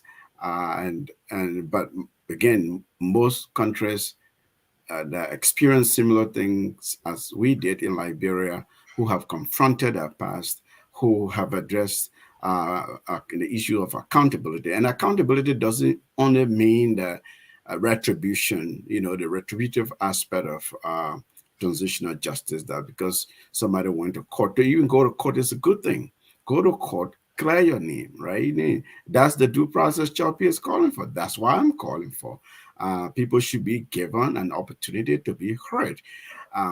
There are other aspects of accountability as well. You know, even naming and shaming people coming and engaging in the Palava Hut process as was recommended by the TLC, much like we saw in the Kachacha process or in the community justice process in Timor-Leste, formerly East Timor. Liberia just hasn't done so in a very systematic way. So my argument is Liberia is ignoring its past. And just by ignoring it, sweeping it and under the rug will not help us. We have to confront it. Those that need to face a court must do so. Those that need to follow other measures of accountability while giving back to their community and, you know, apologizing to victims of the government, perhaps apologizing to victims. Those things have to happen. None of it has really happened in a way that it ought to happen. So what to do of them? These individuals who are our cousins, our friends, our uncles, our friends, cousins, and uncles, we're all related in that small country of ours, right? Just because somebody's my relative, my friend's relative, if there were, you know, there's something about them, that was the choice they made, there was the circumstances they participated in, I will speak to it. Doesn't make me any less of a friend to that person, because we have to be honest and do so with integrity. And so I believe Liberia must find a way to address its past and deal with wartime crimes. And the TRC did go to 1979, Mr. Sharif. It was not, you know, it was a temporary mandate. So it went to 1979. They look at a lot of what we've talked about tonight. Ignoring justice, ignoring accountability, ignoring what you do to make victims to at least know that what happened to them is not just, as you know, ignored. It will go a long way to heal. We saw on the call, if it were a poll, we had over 80% of people calling for war crimes court, some kind of justice, just by what FOL did tonight and the calls that came in. Okay, so to me, that reinforces my view that Liberia ought to do something to address and confront its past. Thank you. By the way, 2 days ago was the birthday of Mr. Adman Sharif, and you can see his suit there. I think that's what he got for his birthday. Happy birthday, Mr. Salif. Thank you. I appreciate it. Everybody who reached out to me, who posted, I really felt the community love. So thank you. Thank you, gentlemen. Ms. Washington, our former TRC commissioner, couldn't be here tonight because she's traveling to Europe, where she's going to be a resource in another case involving the Liberian. That kind of guy, that case are going on. Yeah, she's that not testifying, but she's going there, and hopefully, FOL is going to report from the courtroom. Believe it or not, we are getting some deep packets here to extend. Thank you again for coming. We want to thank our viewers for watching. At this time, we're going to end with our song that says, "We are all Liberians." Whether you support the War Crimes Code or not, you support some form of justice, retributive or restorative, or you say, let's move on. You know, the issue is with the pocketbook, or you say, we lead them with God, we'll swear you, whatever you think, we are all Liberians. What we should always remember is this sweet Liberia that we always talk about. Let's contribute towards that and make our country the glorious land of liberty. We are all Liberians, folks. Have a good night and God bless you. We are Liberians. Liberia is our home. Liberian people.